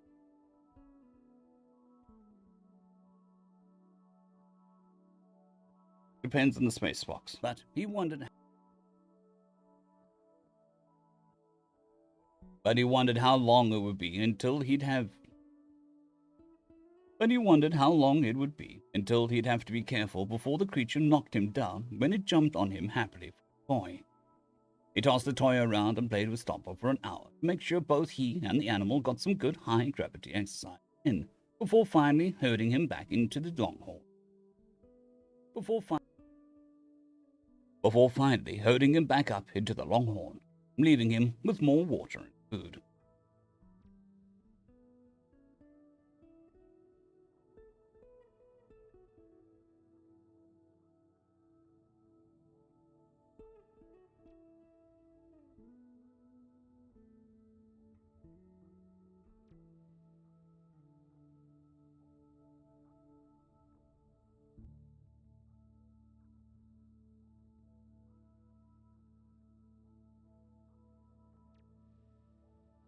Once that was done, though, he quickly looked around and started jogging. He didn't know how long the space hamsters would be out, and he needed to start gathering some intel. He climbed into small steps.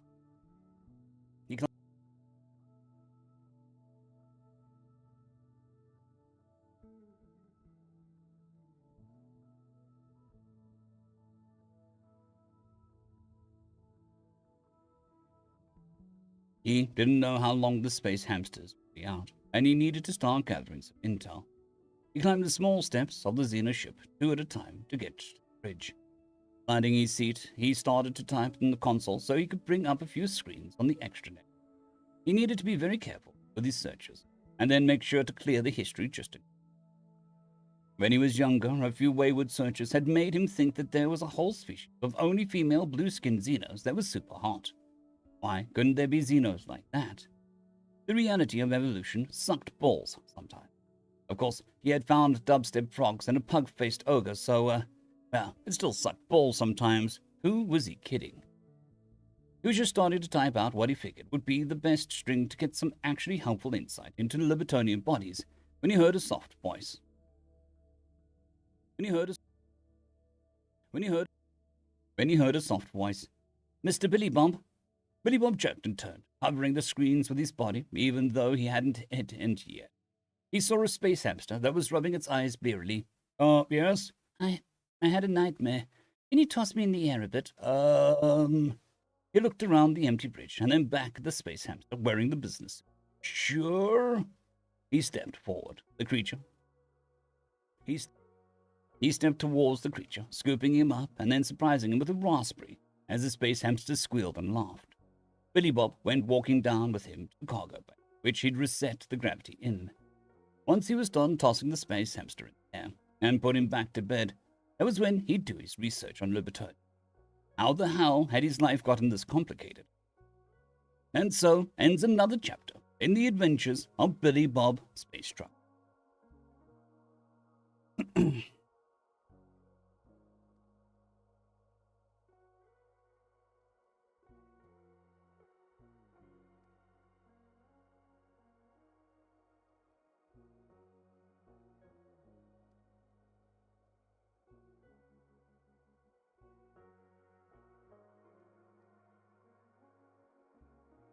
Thank you very much, Deuce. Thank you very much. Georgie, good morning, good afternoon, good evening, whatever it may be. Welcome, welcome. Caffeine and narrating and stuff.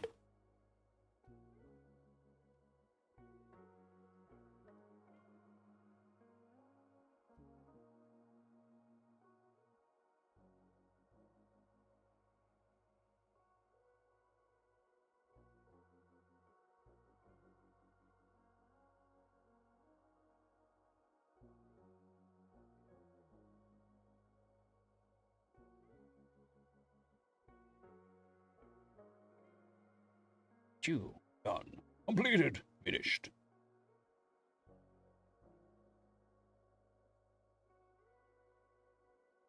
Alright, all that's left is 2 B2FOS and 2 TFOS.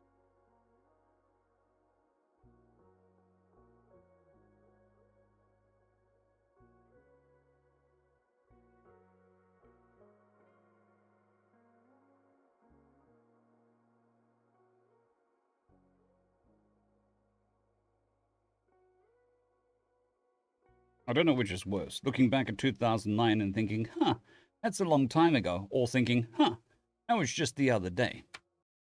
Oops, no, it wasn't. I think the second one's worse.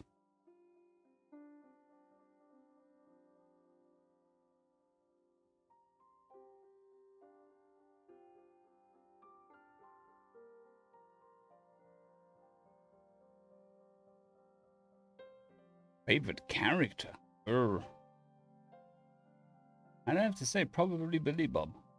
Even the original telling of Billy Bob. It's just so off the wall.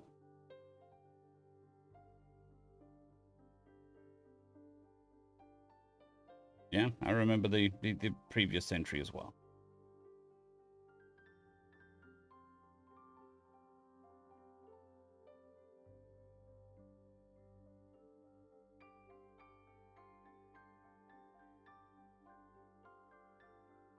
I'm trying to think of another character.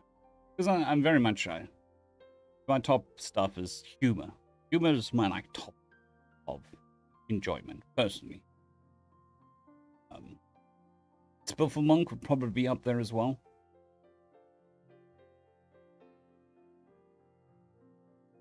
Well, you know, Spifflemonk and Billy Bob are slightly different. They're both enjoyable. They're both funny. But funny for different reasons. But yes, Spifflemonk is fun. Greetings and salutations. My name is Spifflemonk.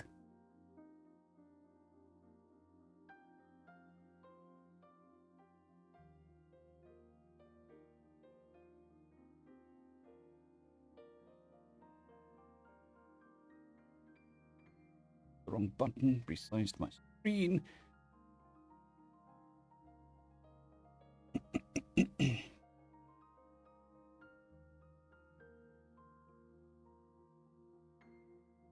Okay, on to story, which is 2, 4, 5. Is that right? 2, 4, 5. 3, 2, 5. Dash.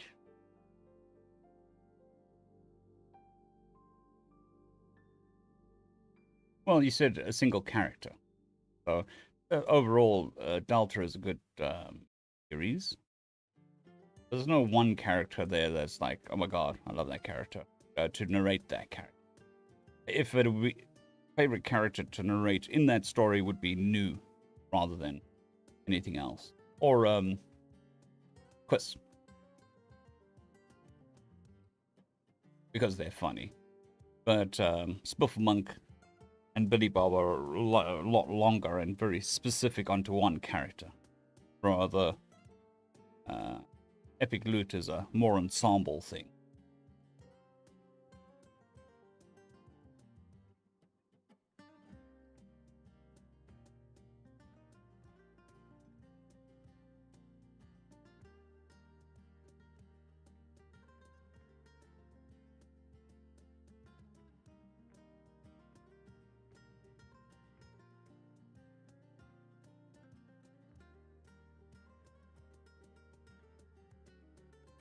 Greetings, ladies and gentlemen, and welcome to today's edition of Read T-Fuss, where I take old stories I've narrated and update them to modern audio standards. This particular story is called Jack of All Trades, written by Coverack42.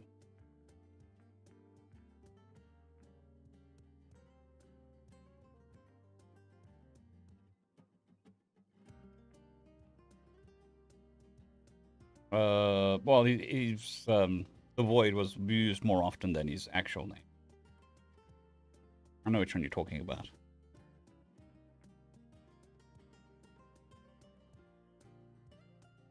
I will, as soon as it's written. As far as I know, it's still being written. But yes, I will do new species. New species, new era, new something. But yes. It is on the books by Coverack.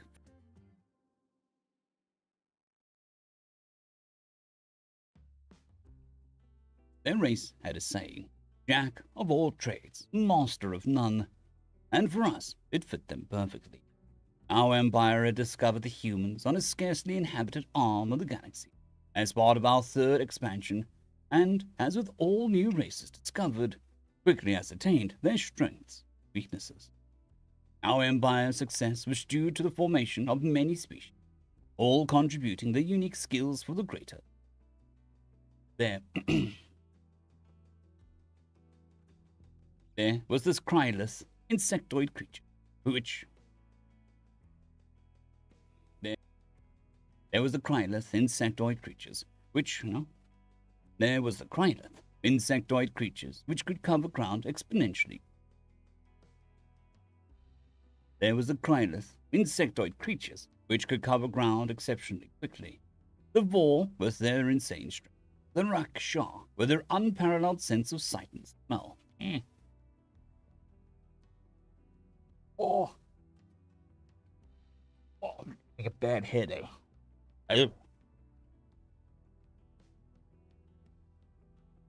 With unparalleled sense of sight and smell. The Meganats,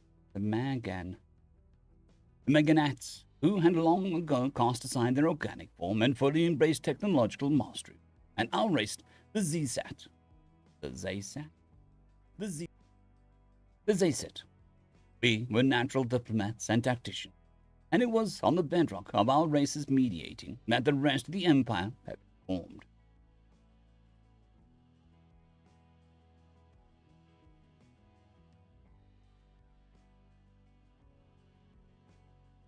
Yeah, that's normal, I think. Like, when I think about the beginning of my channel, that was just the other day, but that's 6 years ago. Then I met my wife the other day as well, and that was 15 years ago.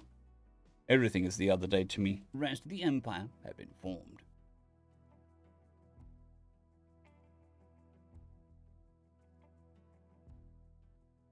Only races that improved the empire were uplifted. All others would inevitably drain resources without contributing to the system that used them. The humans, it seemed, were an open and shut case. They were assessed to have good endurance, certainly the best of their world, but when compared to the Krylith, they were terribly slow. They had durable frame for their size, however. they possessed barely the tenth of the strength of the Vor. It was clear to see that human senses left a lot to their domestication of canines already showing their reliance on other species, and while the dogs, as the humans called, were seen as adorable by some in command, they were deemed no better than the Rakshar, who had an advantage of being able to receive multi-syllabic or syllabic. Well, we started in roughly July, June 2019.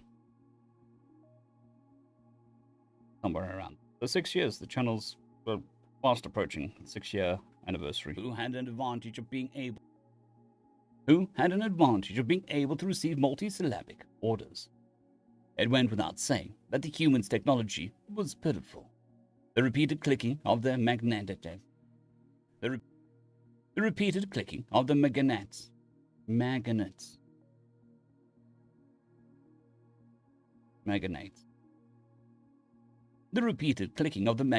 laughter echoed the scanning room as the data poured in from the weakly encrypted satellite network. As for their diplomacy, the humans were a scattered mess of countries debating over petty rivalries that the Zayset had overcome hundreds of years prior. The only thing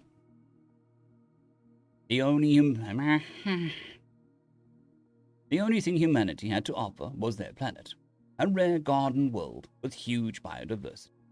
This too seemed to be blighted by their presence, as scans revealed its declining ecosystem and growing instability. The decision was made to wipe them from the surface.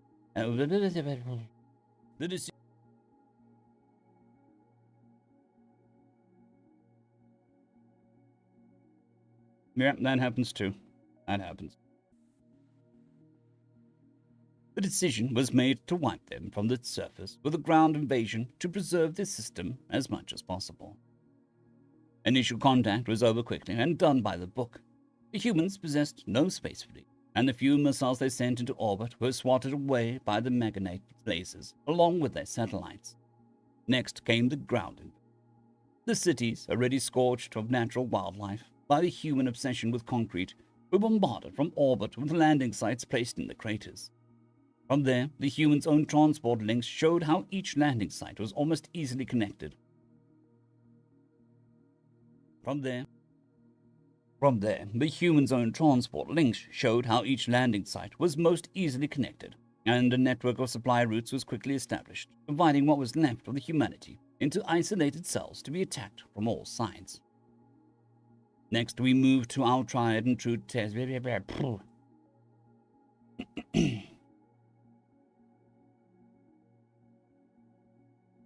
That is just such a bizarre concept to me. Why would anybody want to impersonate my voice? That's just... I'm not saying it's bad or anything, it's just very... Like, I understand, trying to do famous people, but I'm not paid. I don't need my voice. Next, we moved to our tried and tested ground tactics. Rakshar trackers were sent in to scout the humans' movements. Next, the Krylith would encircle their forces and herd them into walls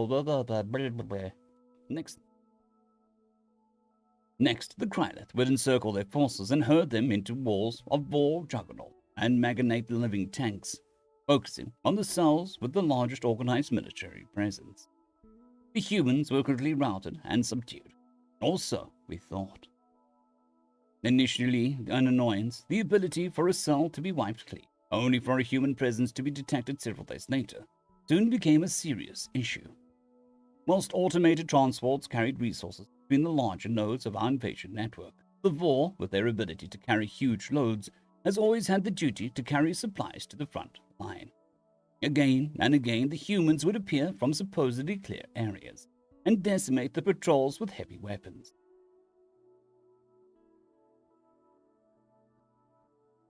I don't even think I cusp of minor celebrity, but that's just a me thing. With heavy weapons.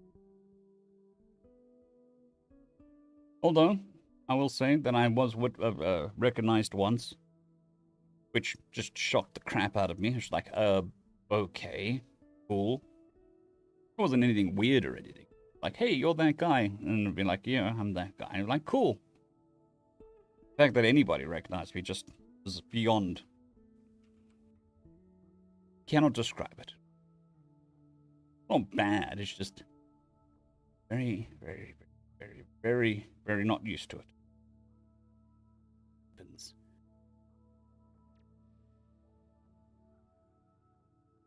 Whilst nowhere near as fast as the Krylith, the humans could certainly outpace the war, and when not concerned, and when not cornered, could engage in hit-and-run tactics at will. The Rakshas were also far less effective than anticipated. On a new world with thousands of new smells, forces were often led on fruitless chases by humans deliberately laying trails into ambushes where they would easily overpower the weaker Rakshas. Furthermore, once they realized what they were doing, the humans then sent their own hunters into the fray. Dogs that we had observed and fawned over in orbit turned out to be vicious predators that would rip out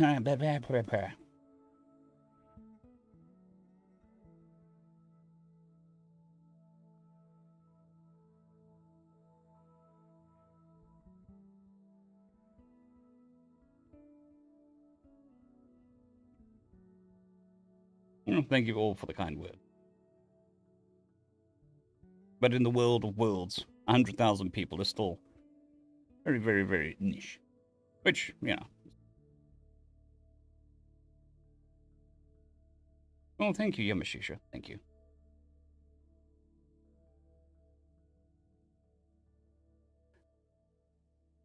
Out to be vicious predators. Turned out to be vicious predators that would rip out trackers to stretch in large packs. The Krylith were also struggling, able to run fleeing humans down easily. They were less successful against well-defended emplacements, and when they met in equal numbers, the human strength and resilience was more than enough to crush their carapace underfoot. In a largest continent, pressed up against an ancient great wall constructed by their ancestors, the humans found themselves up against the Krylith horde that had outrun its support. By the time the Magnate assault ships had arrived, the fields were stained with blue. The fields were stained blue with Krylith blood, and the human force had disappeared. The fields were stained blue with Krylith blood, and the human force had disappeared into the trees. That truly was whilst our technology was far superior to theirs, the humans had enough intelligence to reverse engineer our weapons of war. Soon, reports of entire columns of war juggernauts wiped out with laser and plasma fire became commonplace. Then, one of our nodes was attacked by an assault ship. Then, one of our nodes was attacked, and an assault ship was stolen. A month later, and our forces were just at risk from the sky as theirs were. A month later, and our forces were just as A month later, and our forces were just as at risk. A month later, and our forces were just as at risk from the sky as theirs were. With the situation rapidly deteriorating, with more nodes being conceded, and the core of our forces being wiped from existence, it was decided that the planet was not worth the price of scourging it for humanity. Our forces fell back to the landing sites they had arrived at, just months before, now in full retreat. The humans advanced, consolidating and reconnecting, becoming more coordinated as they re-established contact with each other. Finally, as the last of our forces left the planet, our capital ships bombarded the surface. The humans had co-opted our air defenses and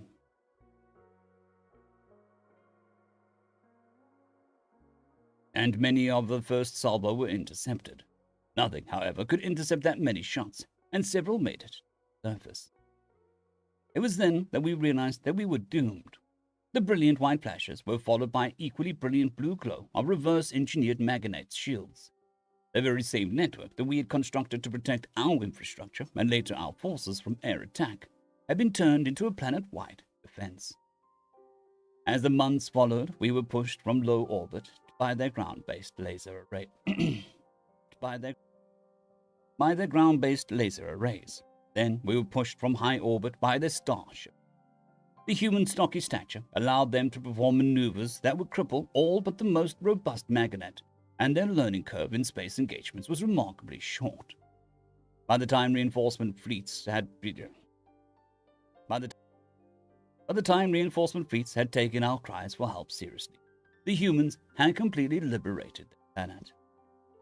It was after lasers fired from their moon deorbited asteroids around their next nearest planet, decimating it along with the vast majority of our reinforced invasion force. Decimating it along with the vast majority of our reinforced invasion force, that we retreated to beyond the system, which takes us up to now. As I write this journal, I know that the loss of the communications from Alpha Proxima means that the humans have finally cracked our FTL technology. We saw them as an easy target and have now unleashed them on the galaxy. If only we had bothered to read the full saying. Jack of all trades, master of none, but better than master of one. End of story. Thank you. Done.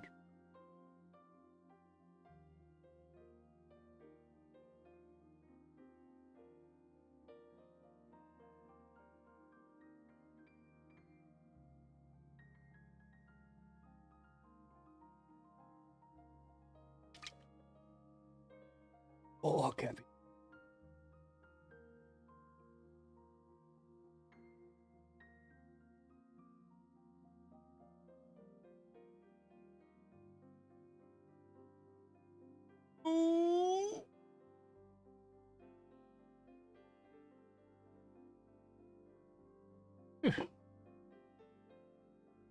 Three more stories to go.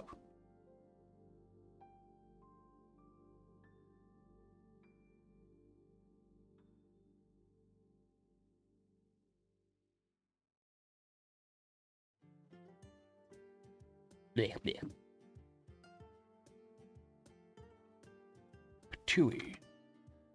Pituitary gland.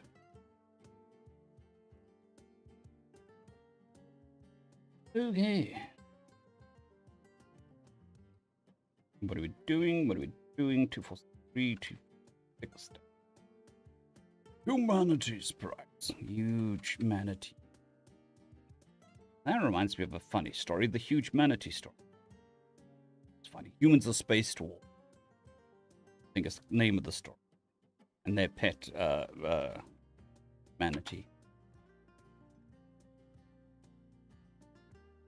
The most honored human, or the most honored Terran is a manatee named Hugh. That was a funny. Just popped into my head. Greetings, ladies and gentlemen, and welcome to this latest narration in the web series. Nope. Greetings, ladies and gentlemen, and welcome to this latest edition of Read TVOS, where I take old stories I've narrated and update them to modern audio standards. This particular story is called Humanity's Pride. Oh, excuse me, that monster is fighting back. Written by Nun X Cassette. Written by Nun X Cassette.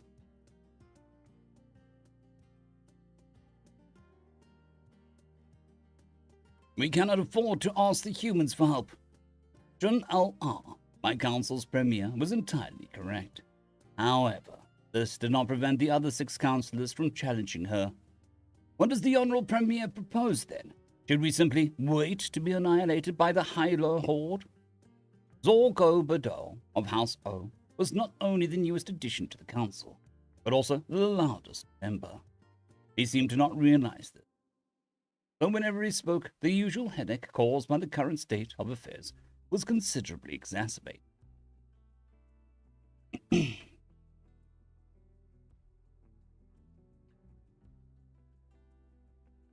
Jun Al-Ah turned to the young upstart and glared at him, as if attempting to drill 6 holes into his forehead with eyes. The Empire has prevailed in innumerable conflicts, quite often against all odds. While this war is not going well, we are still not doomed. The Honorable Council of House O should not let their fear overpower his judgment. Ah. The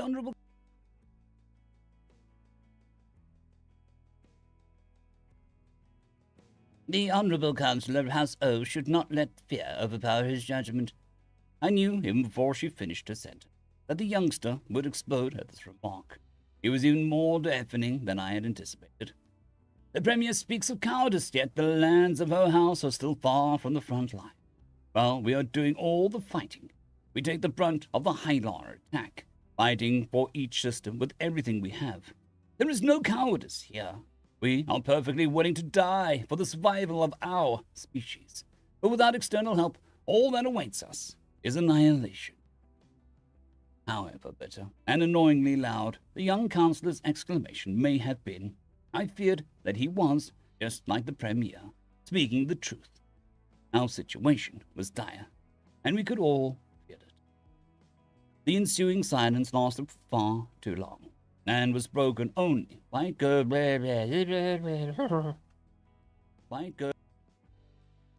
and was broken only by Gebel der Se, the longest-serving yet somehow most naive member of the council. Cheers, Deuce. Thank you for popping past. Very much appreciated. And it is my pleasure. Thank you for the kind words.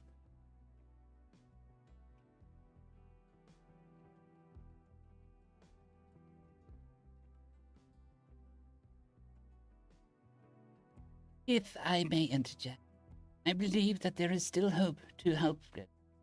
I believe there is still hope to get help from the Zin technocracy. If they pledge aid, their allies may follow suit, which can give us a fighting chance. Collective groans signaled that everyone felt the way I did. The Tzin neither would nor could do anything to save us. Zorgo Bador took the words out of my mouth as he rebuked this absurd notion. We've tried everything. We asked, begged, and threatened every single power in the galaxy except for humanity. Yet, here we are. Our empire has no friends, and, even if it did, the Hyder would scare them into inaction.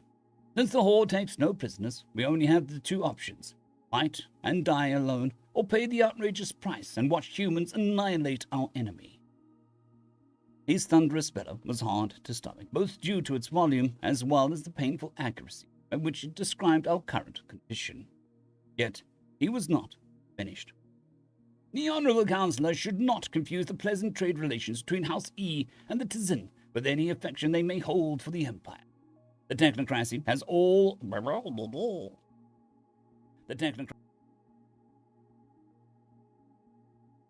technocracy, as all other potential allies, have forsaken us, and we should stop, as the humans say, grasping at straws.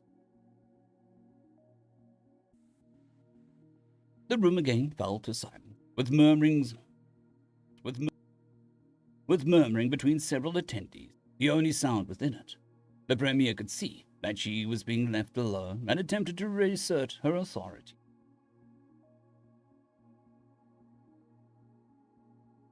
In the event that the Honourable Councillor forgot, I will remind him that the price humanity demands will cost the Empire 10 times more than its entire annual gross domestic product, not to mention the other monumental changes that will surely lead to a collapse. And, of course, all of us will become paupers. Is that truly the course of action House O wishes to take? Since the alternative is death, yes. I hated them. I really, really hated them. Unfortunately, there seemed to be no other way out. So I spoke up.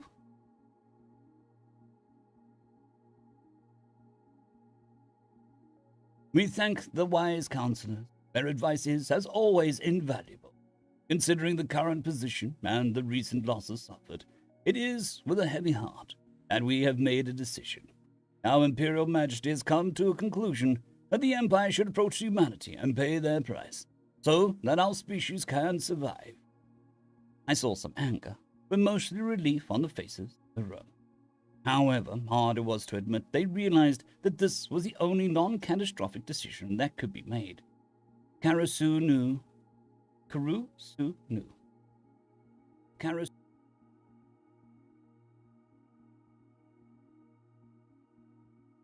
Kuru-Su-Nu, a House of Yu, was first to speak up.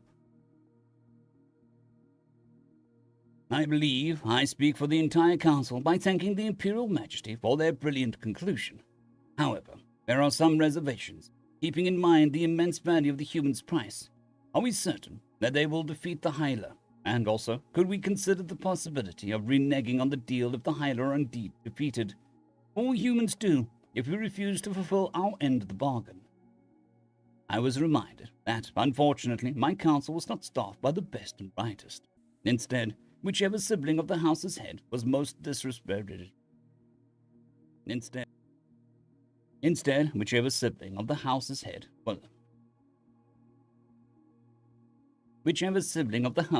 was most disposable. Ooh. That is my stomach fighting back. Disposable. That was who they sent. Kuru-Su-Nu was an especially clear example of this level of idiocy that I sometimes had to deal with. The Premier seemed just as fed up, though she barked at the moron, almost as loudly as Zorko Bador's usual conversational voice. All humans do, they will do exactly nothing, and we'll wish for the return of the Hyla. Humanity will simply announce to the entire galaxy that we reneged on our deal with them, as a result of which, no matter what happens, we will never receive support from them in the future. Do you realize how long our species will likely survive after that? Don't bother counting. You will overload your non-existent brains.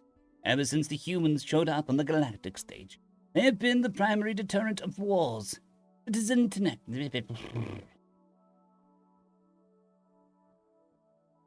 Yes. Especially the grinding sounds. Very, very complicated technique. Multi-layered.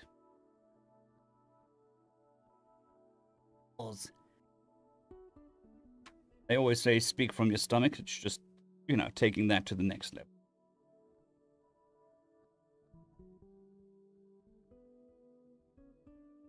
It is in technology that Gebel, the Honorable Council of House E mentioned previously, would have been swallowed up several times by our empire if we had not been afraid of them asking the humans for help.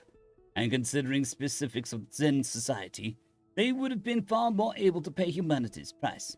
So we have done nothing but trade with them. And if you ever bothered to read up on galactic history, you would know that of the 3 civilizations that refused to pay, none survived for even a generation. So no, we cannot cheat the humans. Referring to a counselor in the second person was a grave affront, but nobody seemed to care. Zorgo Bador chose to continue instead of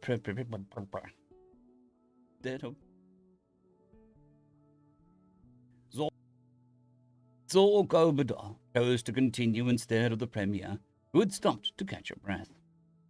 As for whether the humans will be able to beat the Hyla, that is a tremendously easy question to answer. Yes, they will. Humans have never started a war, but they always finish them. Even if the Hyla were a dozen times stronger than what we estimate, a single human fleet would still annihilate their entire military. So the outcome of the conflict, with humanity on our side, is entirely clear. Thankfully, Kuru-Su-Nu remained silent. It was obvious that the decision had been reached. Its consequences would be horrendous. Our entire civilization would be broken by its weight. But we would survive. And maybe somewhere down the line, possibly hundreds of generations, the galactic status quo would change, and we would reclaim our way of life. However, as of right now, there was nothing else to be done. So I,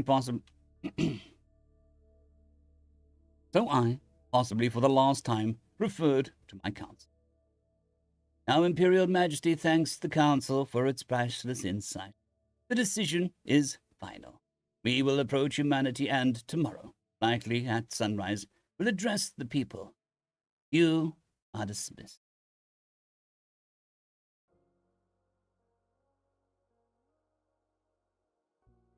The negotiations with humans turned out to be just as brief as anticipated.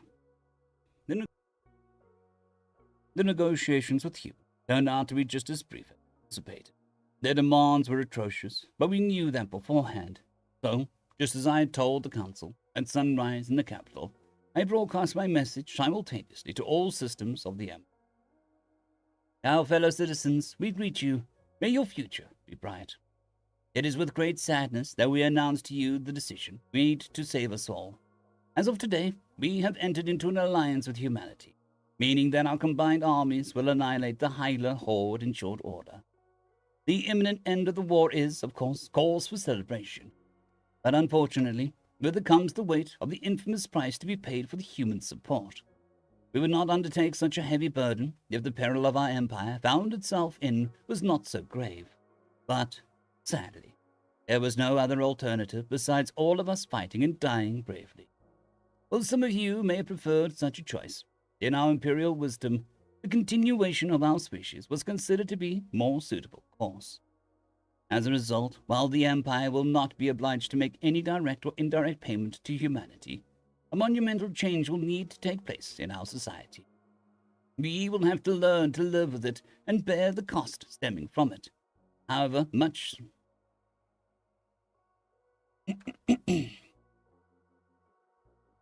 some of us may resent it. As per the humans' demand, starting from the end of this transmission, all slaves, indentured servants, and subservient species are to be granted full freedom throughout the Empire. Each individual will receive the status of citizen, complete with all rights and privileges thereof. Moreover, each freed person will receive compensation for their so-called suffering, the exact amount of which will be defined by the committee selected by the humans. In order to raise funds for such an undertaking, the imperial coffers, as well as those of the great houses, are to be liquidated. However, this will not be enough, meaning that you, the citizens of the Empire, will have to share in the burden. As clarified by the representatives of humanity, all citizens that currently own or have owned for the past 3 generations a slave or an indentured servant will be asked to pay their proportional share. Those few citizens who are outside of this category will be exempt from the mandatory contribution.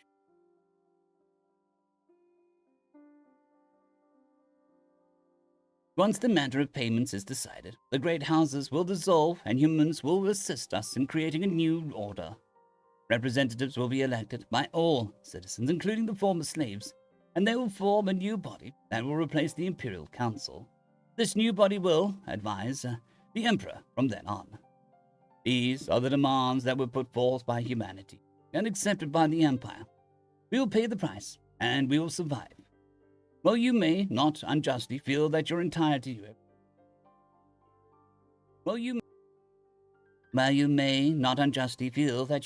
way of life is being tread upon, trust in your Emperor.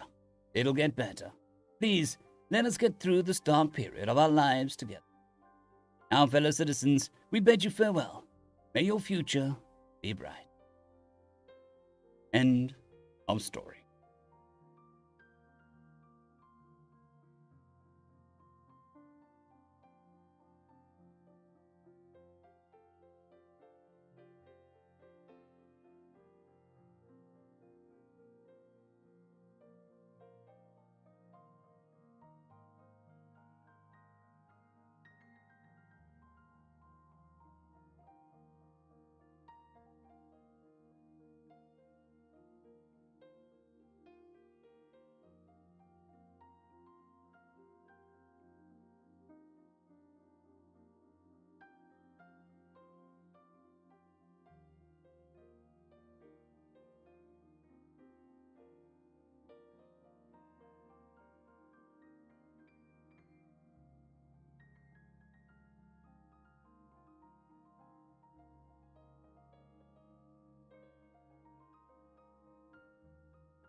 Two, 7, 6.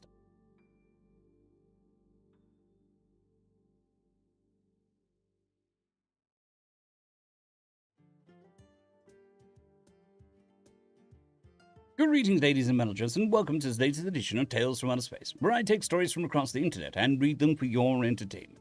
This particular story is called 10 Things Humans Say You Need to Be Scared Of, written by Farm Witch 4275.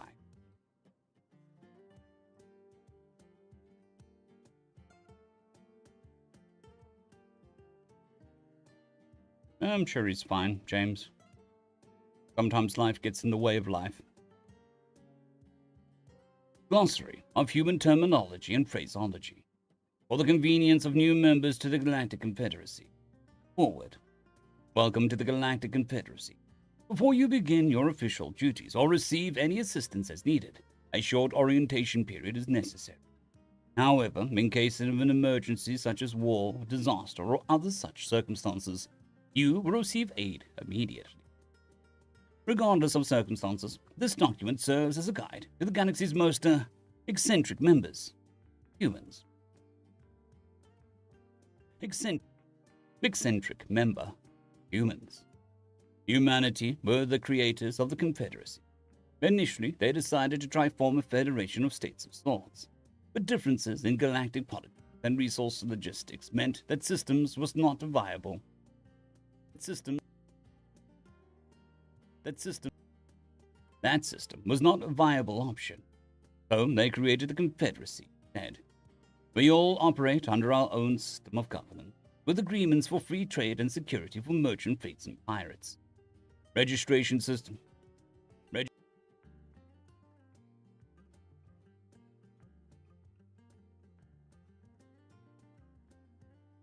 Registration system.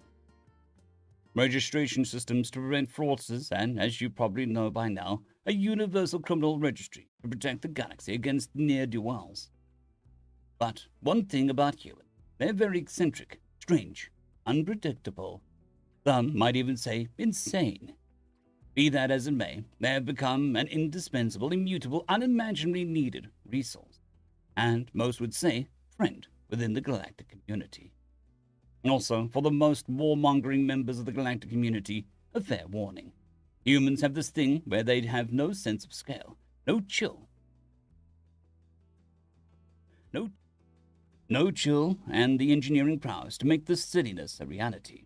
They have bigger ships than you, more heavily armed ships than you, more ships than you in total, and they will splatter your face across the 16 vectors if you give them reason to. So, please don't. In any case, when it comes to humans, they have these phrases, words, and humanisms. Words and humanisms that mean certain things in certain situations. Things which, when said, mean certain things. This glossary will tell you what to do in the event of such things being said. Without further ado, here they are. Number 1. Hold my beer. Ultimately one of the most infamous phrases in human history. This phrase is often used when This phrase is often used when a human wishes to do something crazy or one-up another individual. This phrase is a human way of stating the fact that he or she can and will do better than the thing they just saw. This is generally considered a good thing, owing to varying circumstances. In the right circumstances, this can mean two engineers engaging in an interesting sparring match in which they are trying to beat each other in a build-off.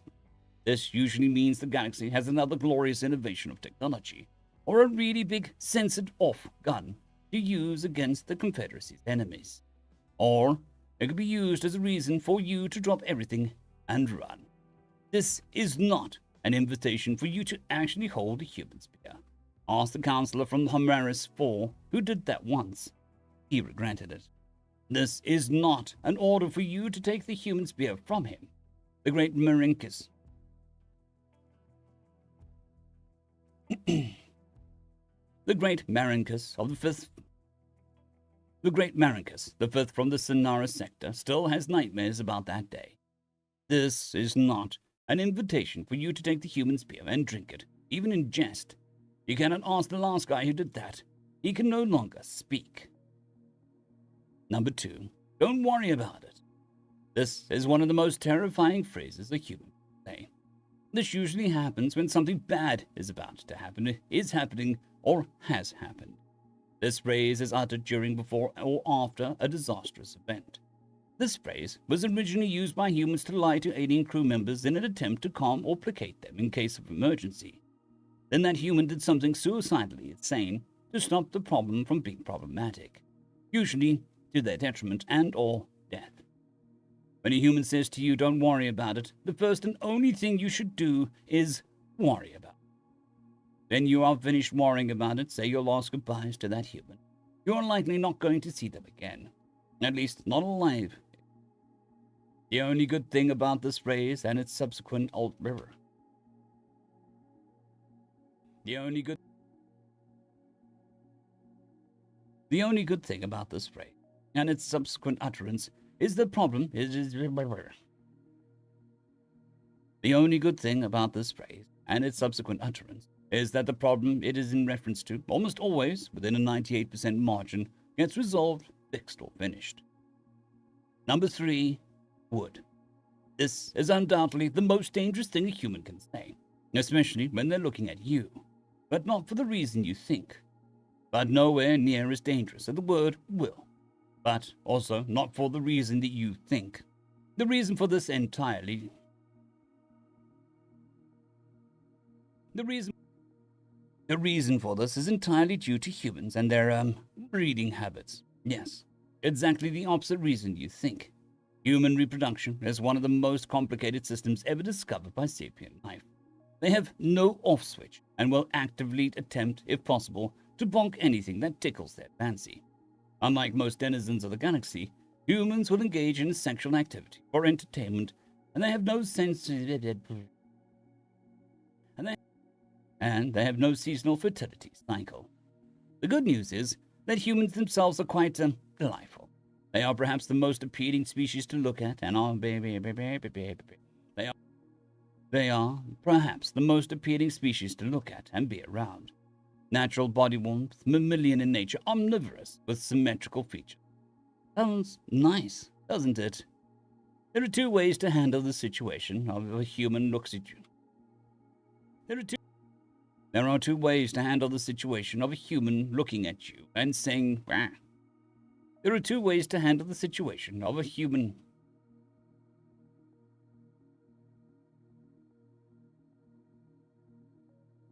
There are 2 ways to handle the situation when a human looks at you and says would. Option A, reciprocate and use the phrase I would too. This depends on you. This depends on if you like the human in question. Option B, as fast as you can ambulate, do so rapidly in any direction the human isn't. In short, run the hell away. Number 4, seemed like a good idea at the time. This phrase is usually uttered during the aftermath of an experiment gone wrong, a failure of engineering, or when a human builds an enormous weapon and it fails spectacularly, or performs so well it accidentally kills a god. And that last part did in fact happen. They did in fact accidentally kill a god. They promised they wouldn't do it again. Number 5. This'll just take a sec. A phrase that essentially means a task will take either a few minutes to a few days to complete. Again, one of those things that humans do to placate the people around them and calm everyone's fears. The duration of the task can be, as stated, a few seconds or up to a few days, depending on everything. The human will only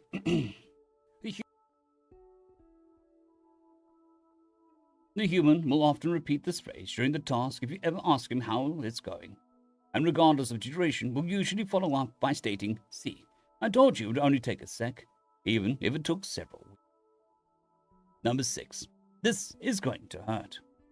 A phrase used before a serious incident, when the human's capacity for momentary foresight and pattern recognition suddenly understand there's about to be a problem. Or when a human is about to do something stupid, like jump off a roof, face a tornado, get in front of an avalanche, or do something dangerous. It depends on the situation.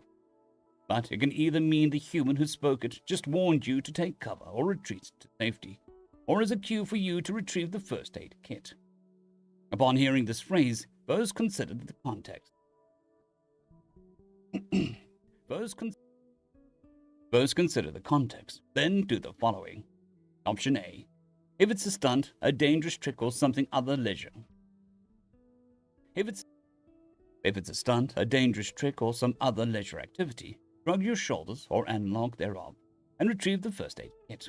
The human will need it. Option B. If it's a dangerous situation like an industrial accident or some kind of explosive danger, run. Number 7. All that is certain in life is death and taxes. You don't really need to react when a human says this. We're just putting it here because, well, it's true, isn't it? Number 8. Hear me out. This phrase is often used by humans for the purpose of laying out their opinion on a certain activities and political or religious standpoints. The sane ones do that anyway. The phrase hear me out when spoken by anyone other than the sane ones usually precludes the human doing one of the following activities: using a cannon in an attempt to deep fry poultry, using large quantities of gasoline in an attempt to light a campfire, using a railgun launch mechanism to deliver mail, using a starship's main Gauss cannon to carve out a smiley face on the surface of the moon, using explosives to heat up army ration packs, or other things of that nature. So be careful and consider present company when hearing this phrase. It could either be a reason for you to demand a cup of coffee as payment for a debate, or a reason for you to pray to the gods. Number 9. Don't push the red button. Human ships have the strange tradition of having a rather large, very obvious big red button somewhere on the ship. We've never understood why or how or even when this tradition started.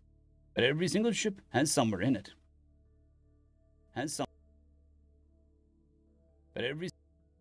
But every single ship has somewhere in it a big, fat, glowing red button. Do not press this button unless explicitly directed to do so by a human.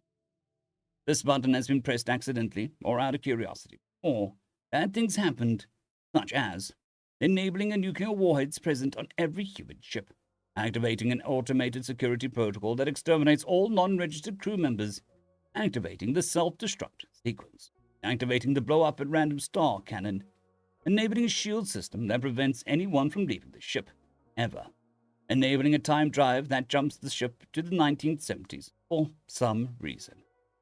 Again, this button does a whole massive host of things. It varies ship to ship, crew to crew, sometimes even engineer to engineer. There can be multiple buttons on a ship or just one very big button. We have no idea how or why these functions would even exist, let alone be installed inside a starship. But there they are, and that big red button controls those mechanisms. Please don't ask why, not even they know.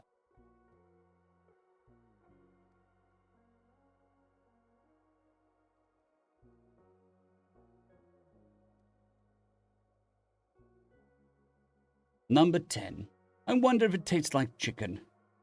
This phrase is usually uttered when a human encounters an unusual alien food, or some kind of foodstuff or edible while exploring a planet. This is normal. Human brains function abnormally compared to the rest of the galaxy, and often will understand something by experiencing it first. This usually ends badly, but not the way you think. After numerous medical advances, humans can survive almost anything they ingest, save lethal chemicals like cyanide or expended nuclear fuel. Of course, they are intelligent enough to not to know to do that.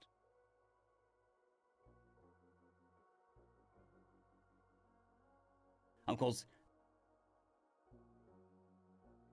course, they are intelligent enough to know not to do that. But it won't stop them from grabbing some and... But it won't stop them from grabbing and munching on a random mushroom or berry or bush. Humans usually carry a syringe around with them that allows them to get away with it. I wonder if it tastes like chicken is basically a human's way of saying, can I eat this? And then attempting to complete the flavor. And then attempting to compare the flavor. And then attempting to compare the flavor, if any, to a certain poultry that exists on their home world, Earth. If a human says this, be prepared for copious quantities of vomiting, diarrhea, or gastrointestinal stress responses shortly before the human jabs themselves within the aforementioned syringe. We still don't know why, but when a human likes what they are eating, it's a sign that you've either stumbled on a new favorite foodstuff or something that'll make the human happy, but it'll make you explode. If a human ever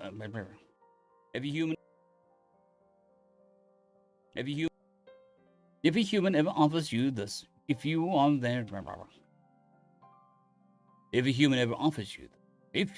to witness it upon them liking it.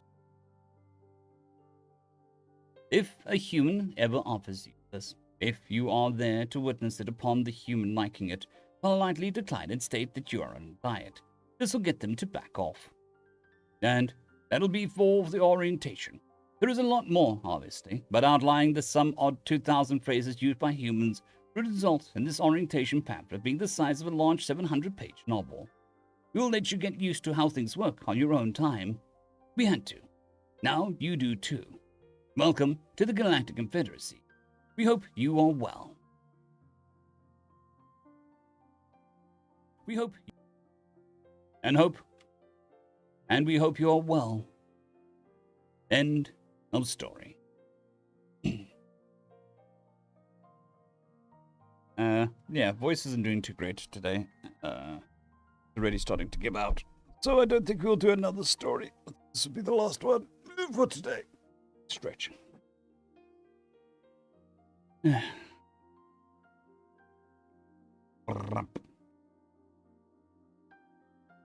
it wasn't too bad. What do we do? 13,000 words. Not too bad. But yes, the old voice isn't happy, so I think I'm going to call it a day.